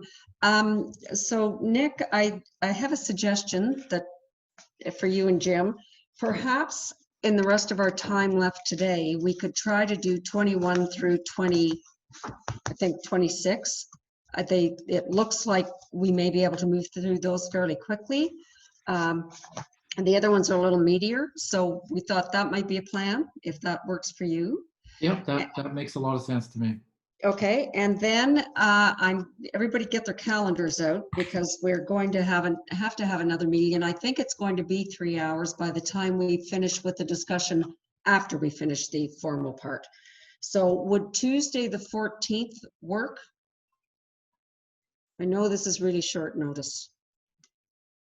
How about a hand up if it works? That might be easier to. I may have, it would have to be first thing in the morning for me. I have a 1 o'clock meeting right now with Minister Yakubuski, so. Well. I know it's back to back. I might have to do we leave have early. I may have some stuff to get organized for that meeting, just so you know. Barb, do we have a library meeting at 1 o'clock on that day? I don't know. We don't have one during July. Or did we decide to put one in? Can I add something to this? Last meeting, we didn't cancel it. Okay. Sorry. Yes, Nick? Yeah, I was going to indicate that I'm running a workshop in the morning that day and in the afternoon, so I'm not available at all on the 14th. Let's start with you and your calendar. There you go. Much better idea. Okay. Would the 20th work? Yes, it would. Okay. How about the 20th for anybody have any issues with the 20th? Maybe I'll do it that It would way. have to be in the morning because we have district council on the 20th at 3 o'clock. It's a Zoom meeting. It's okay. Does 9 o'clock in the morning rather than 10? Can we start at 9 on Monday the 20th? Everybody good with that? Yeah. We're in. That was actually easier than I thought. So there you go. Okay, on the 20th at 9 a.m. I know David will send out a reminder. So okay, so I think then we're ready to continue on and see if we can wrap up those last ones today. Oh, Councillor Roberts wants to say something. Okay, I agree with jumping to those, but I think I would like to see the discussion on aggregates and Miller, number 22, I think it is, be taken out of the conversation for today.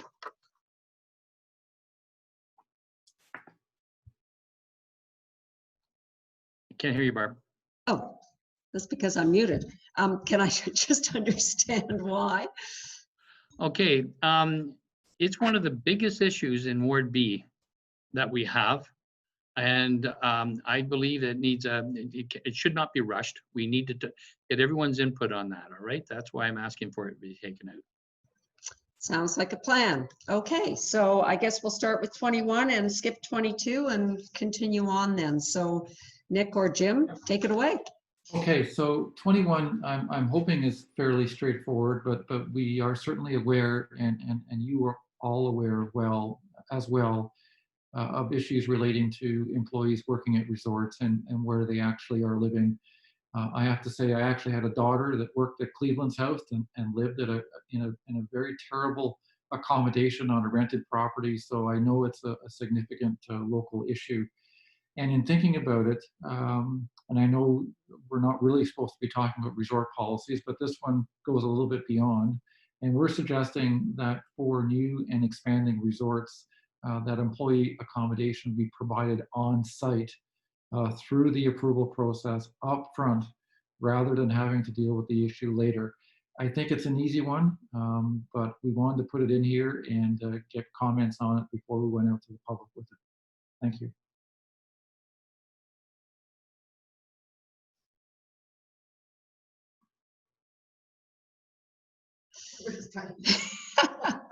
So sorry, I couldn't unmute for a minute. Councillor Hayes?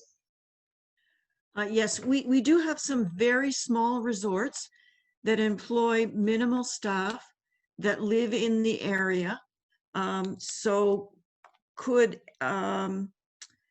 our direction be that if you employ less than 5 staff, you do not have to have employee accommodation?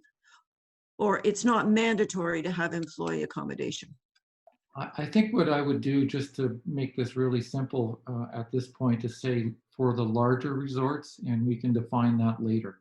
But clearly it's for the larger resorts. We're not looking to penalize or require things from smaller mom and pops that we don't need to. So that's a fair comment, and we'll add in the word larger somewhere in there. Thank you, Mayor Harding.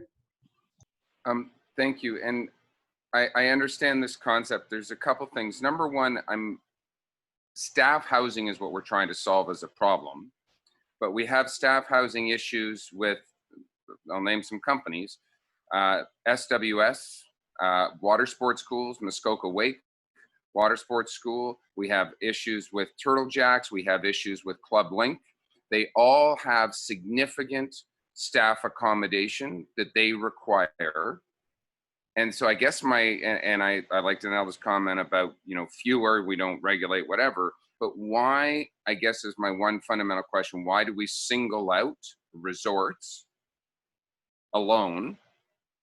Because if the issue is staff accommodation, now they build hotel rooms theoretically, so I understand that. But I will say that if we are going to mandate hotel, or that they have to provide staff accommodation or a proportionate amount of potential, if I have 100 rooms, that 10 rooms have to be designated for staff accommodation. But I would also, in doing so, I would hate to say this, but I would try and look at affording them some greater densities in certain parcels of their land to accommodate those staff. And again, I'm just looking at red flags and or legal implications of how we segregate just resorts, because there's a number of other businesses that have a ton of seasonal employees. Landscape companies, Old Loom Call had lots and lots of seasonal employees that come up here and want to work, and those staff have to be housed. I don't know the answer. I'm just flagging it as a question as we write policy. You make a very good point, and I guess we did pick on resorts, admittedly, in this policy direction, only because we know that new and expanding resorts will go through a pretty rigorous Planning Act approval process of some kind. And it's through these processes that we can secure enhancements or on-site accommodation or other things. So that's where our head was at. For some of these other uses that already exist, they probably don't need to go through a process to do whatever they're doing now. However, I could be wrong on that, but your point's well taken. I think the focus is clearly on resorts, but we could expand that to say that for other larger uses, it's encouraged as well, but not make it as mandatory as it would be for resorts. Just a thought. David Scalati. Yeah, I guess for me, the whole thing seems like a bit of an overreach. I mean, how are we going to require anyone who works in the resort to stay in the resort property? Does the accommodation that they're receiving count as a wage? Are they going to be taxed on that? Is that a taxable benefit? And in my mind, it seems unprecedented, and maybe I'm just ignorant to the fact that other areas have done this successfully. But the control seems way beyond what we would be able to manage. My thoughts. Councillor Edwards. Yes, thank you, and through the chair. I agree with Mayor Harding that resorts should be giving something for their staff. In other words, that doesn't count as lot coverage. So if you put a building up and have your staff there, that way they can control it. I know Camp Muskoka Woods, they've had staff on for years, and it's worked out there. So I think it can be done.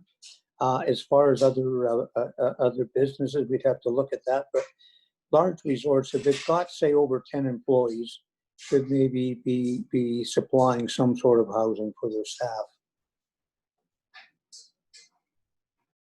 Okay, thank you. Patricia? Thank you.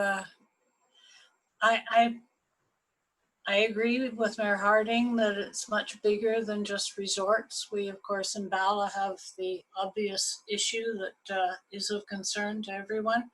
It might be an opportunity for identifying a cluster instead of an industrial zone, a zoning area where high density housing could be provided for seasonal staff. And you zone it, everybody knows what the potential is for that property. And then possibly a consortium of these businesses. And they're hurting too. I mean, it's not just that we're hurting because they're ending up in inappropriate places, but they're hurting because they can't get the staff. So I think that's an economic development opportunity that might be able to be researched. Okay, thank you. Liz?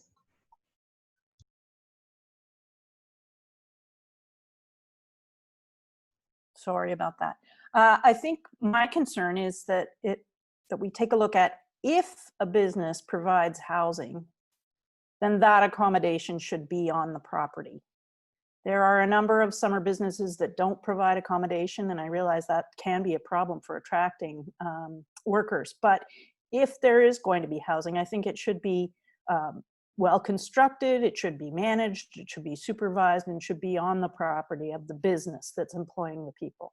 That's the difference I would see. Councillor Jaglowitz? Yes, thank you, Madam Chair. I would just like to say I do support this. I do understand that this may, and I also agree with other comments that possibly the resorts or whatever the organization is may be given not compensation, but credit for it. Should not take away from their ability to make money in their allocations, but I do support it in principle. Thank you.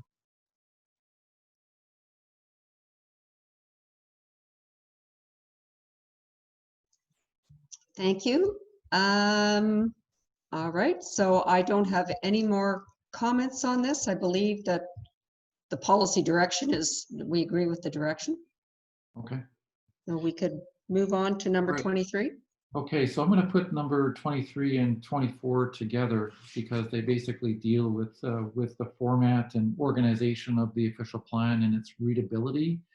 The current official plan is dated in terms of how it's presented, how it explains concepts. There are many, many good policies in your existing official plan. And as we talked yesterday, the good ones we're going to keep. We may reword some things, but we're going to keep them. But we're also thinking that there's a real opportunity here to create a very forward-looking official plan as well, that not only contains forward-looking policy, but also contains forward-looking graphics and is much more pleasing and easy to use, while still being defensible, of course, when we go off to LPAT to defend any policies. So a couple of things. The district's plan is an updated official plan. There's a certain organization that goes along with that in terms of what comes first and second and third.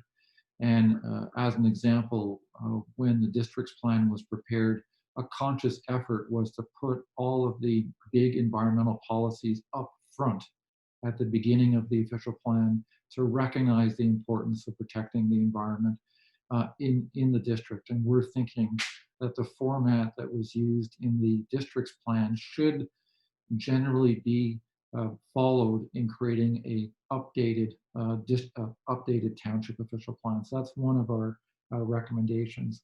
We're also thinking that we should be adding definitions into the township's plan as well to assist with interpretation. And we're also thinking that we'd like to add in some illustrations to add in some, to basically deal with some key concepts. I'm thinking no one's gonna have a problem with this because it certainly would be a huge improvement, but we wanted to get out there so folks can think about it and give us their comments at this point. Okay, thank you. Anybody have any comments? I think we're probably all in, my guess would be we're all in agreement with what you've said, Councillor Jaglowitz. Yes, I'm fully supportive of this, Madam Chair, but I would go one step farther. I think we run to this time and time again. I think all terms used in the official plan, if their meaning isn't genuinely understood or known or defined somewhere, if it's defined somewhere else, it can be referred to, but if it isn't, it should be defined. I think that just makes it an easier. You should be able to read this plan and understand what it says without having multiple things. So I support that concept 100%. Okay, thank you. Just take your hand down, Frank, please. Okay. Oh. Okay. All right. So I think we're done with that. Okay. Moving on to the last two. Again, these are fairly straightforward. Item number 25 deals with accessibility. There's increased awareness these days of needing to ensure that all development is accessible. There are some policies in the district plan dealing with accessibility. We're thinking that there needs to be, I guess, a more enhanced policy framework in the township's official plan that requires accessibility considerations be looked at through Planning Act approval processes. So that's fairly straightforward. And I'll just lump in number 26 so we can deal with them both at the same time. Pedestrians and cycling. We're also suggesting that we look carefully at adding policies that take pedestrian movement into account, particularly in commercial areas and industrial areas, and obviously in the urban centers. There's an increased focus on cycling as well. And in some circumstances, we should be looking for and obtaining, for example, bicycle parking facilities when we're looking at site plans for commercial developments and employment uses, as a very small example. So those are fairly high level, but really intended to encourage that we think about all members of society when we're planning for new development. Okay, thank you. I see Patricia has a comment. Yes, thank you, Chair. I totally support both of these, of course, but I'm just wondering about their positioning in this presentation, going back to your statements about reorganization. I'd like to know, I think there's a better place than technical to have these framed, and I'm wondering where they're going to be fit in. Thank you. That's a very good point. There was no implied order to how we put these together, but your point about these being technical issues is very well taken. So we will look at that and put that in a different context when we go out to the public. But great comment. We'll certainly work on that. Councillor Roberts. Very quickly, I agree with accessibility and the pedestrian to being on a different category, but I'd like to not get into today, but maybe next meeting, get into waterfront play toys and policies related to that. I don't believe we have any jurisdiction over that. Mr. Pink, can you answer that for me? I'm happy to as well. Chair. I think as some have been copied on, there's been some inquiries to upper levels of government, provincial and federal, as to authorities, and I am interested in hearing the responses, as we don't currently regulate water toys per se. They're not structures under the building or buildings under the building code. They are floating rafts in many cases that are really impossible or extremely difficult to police or enforce. However, I will say that we do zone our lakes, water body open space, and we do control docks and boathouses over them. So I don't think I would ultimately close the door completely, that we could not try potentially to regulate that type of activity. But I think council needs to be cognizant of the difficulty of doing that. And I'd like to hear from the upper levels of government really confirming whether we do or do not have that authority. So we currently don't. But I'm interested to hear those, waiting for those responses. So maybe we'll have the responses by the next meeting, Councillor Roberts. Any other, your hand is still up. Yeah, You're on mute, Councillor Roberts. yes, yes, I tried to click it. Yes, I think we'll get feedback, but we do regulate rafts, which is a play toy. So I look forward to more discussion.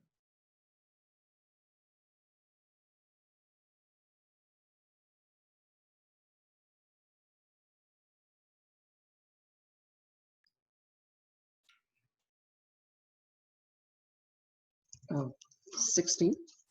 Okay, so I just chatting with David here for a minute. He wondered if we could do 16 while we've got everybody here, which is shared workspaces. We knock off what we consider to be the. Or before we jump, if I can just make a quick comment, I'll be honest with you. Even when we get back direction from the province on water toys and stuff, I would not be supportive. You know, I mean, there's times, first of all, there's liability associated when you put something in the water and people are their own liable. But yes, there's one or two places that have these things. We have some commercial resorts that have these things. They're typically short-lived while your kids are young, and then they're gone and they move them on. So it's like a couple-year window that somebody may or may not want them. I would be hard-pressed to stick my foot in and say what my fun is or somebody else's fun and how they want to manage. And is it because it's an inflatable toy? Now, is it a solid 8x8 dock in a raft? Is it a hard plastic dock that I swim to that's got a little slide on it? I'm just very cognizant. I know we all received that copy of one email from one individual. So that's just my 2 cents as we move forward. Okay, Councillor Kelly? My only comment is, as much as I would like to deal with these things, I think it's, you know, it's a sinkhole for money if we were to try and fight this, simply because of the jurisdiction over the waterways. People are creative. People who want to fight for these things can tie us up forever. It'll cost us a fortune to find out we're wrong. So just a heads up. Okay, Councillor Nishikawa. It's interesting that this is being raised right now, as I spent 20 minutes with a cottager who has no access to their dock currently because of the large island floaty thing that is more than 20 feet in diameter, that is actually touching these people's dock. And I just think it's kind of sad that our township doesn't want to, or is there's some indication that we don't want to weigh in here and address it, but it is actually prohibiting these people from using their boat currently. And when I have reached out to the federal government, because David and I had talked about this last year, and that was suggested to go to the federal government and everything else. Well, there still has to be some policy in your township, was one of the first questions that came up from me. So I think it's pretty hard when, you know, people that have been property owners for years and years and years now can't have access to their dock, and we're not willing to venture into this area. Okay, thank you. So I'm not sure. It seems to me that this perhaps could come back to a planning committee meeting once David hears from the federal area. I know we have some different thoughts on it, but I agree with Councillor Nishikawa. If you can't get your vote out, that's really an issue. So we're not going to solve it today. I would suggest we bring it back to the planning committee.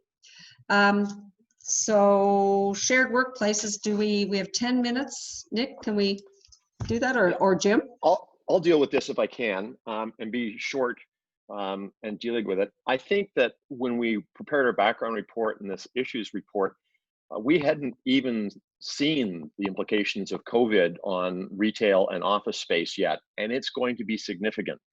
And together with our thoughts of the need to really enhance Bala and Port Carling, the direction was to broaden the uses that are permitted to allow current things, pop-up shops, shared office space, event facilities and things like that.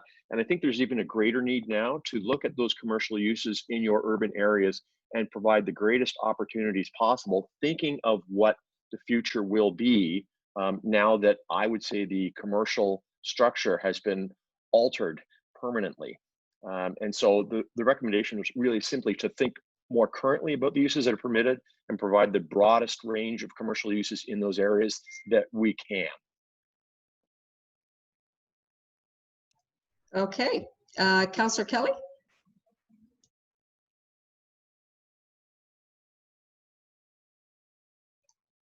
You need to unmute yourself, Councillor Kelly. Nobody's ever asked me to unmute myself before. I'm a big fan of the shared workspace, as you well know, Madam Chair. But I have to tell you that in light of the pandemic, businesses in the US, one in particular called, I think it's called WeWork, nobody wants to sit near anybody anymore that they aren't related to. So I think there's a huge challenge. We should probably remain flexible and leave it open. But all of the enthusiasm that I had for this business model 5 months ago went way out the window on about March 17. True, true. Okay, so Jim, have you, I mean, we certainly want to leave those options open and we'll see what the future brings. Yeah, I think that's fine. If we were generally in agreement that that's the right direction, that's all we need. Yeah, I think that's true. So, okay, well, I think it makes sense to shut things down now, unless Nick and Jim, you have anything else that you want to deal with at this point in time? Not for me. I thank all members and participants today. It's been a very, very good discussion. We've got some great input and some good direction. So very, very pleased with how this meeting has gone. Great. Well, yes, and thank you, everybody. I know Zoom is more intense than even meeting in person. So thank you all for yesterday and today also. And we will look forward to reconvening then on the 20th at 9 a.m. And before we go, and thank you to Jim and Nick, and we'll see you on the 20th. And before we go, I need a motion to adjourn. So moved by Councillor Hayes, seconded by Councillor Roberts. Be it resolved that the Special Planning Committee adjourn at 12:53. All in favor? That carries. Okay, thank you. Thank you, everyone. Barbara, if I can make one recommendation, our next meeting, you know, we go for 2 hours and then have an hour, maybe do a break at about an hour and a half. I needed a swim and it happened at 2 hour mark, but then, you know, an hour and a half mark would be better. And for those wondering, Lake Rosseau is 82 degrees right now, 3 feet down. It's crazy. 3 feet down. I know, And it was there's- 82 and there's when I no went in. Yeah, no such thing as climate change. So true. So, okay, yes, we'll do an hour and a half break. Thanks, everyone. Have a great weekend. Bye.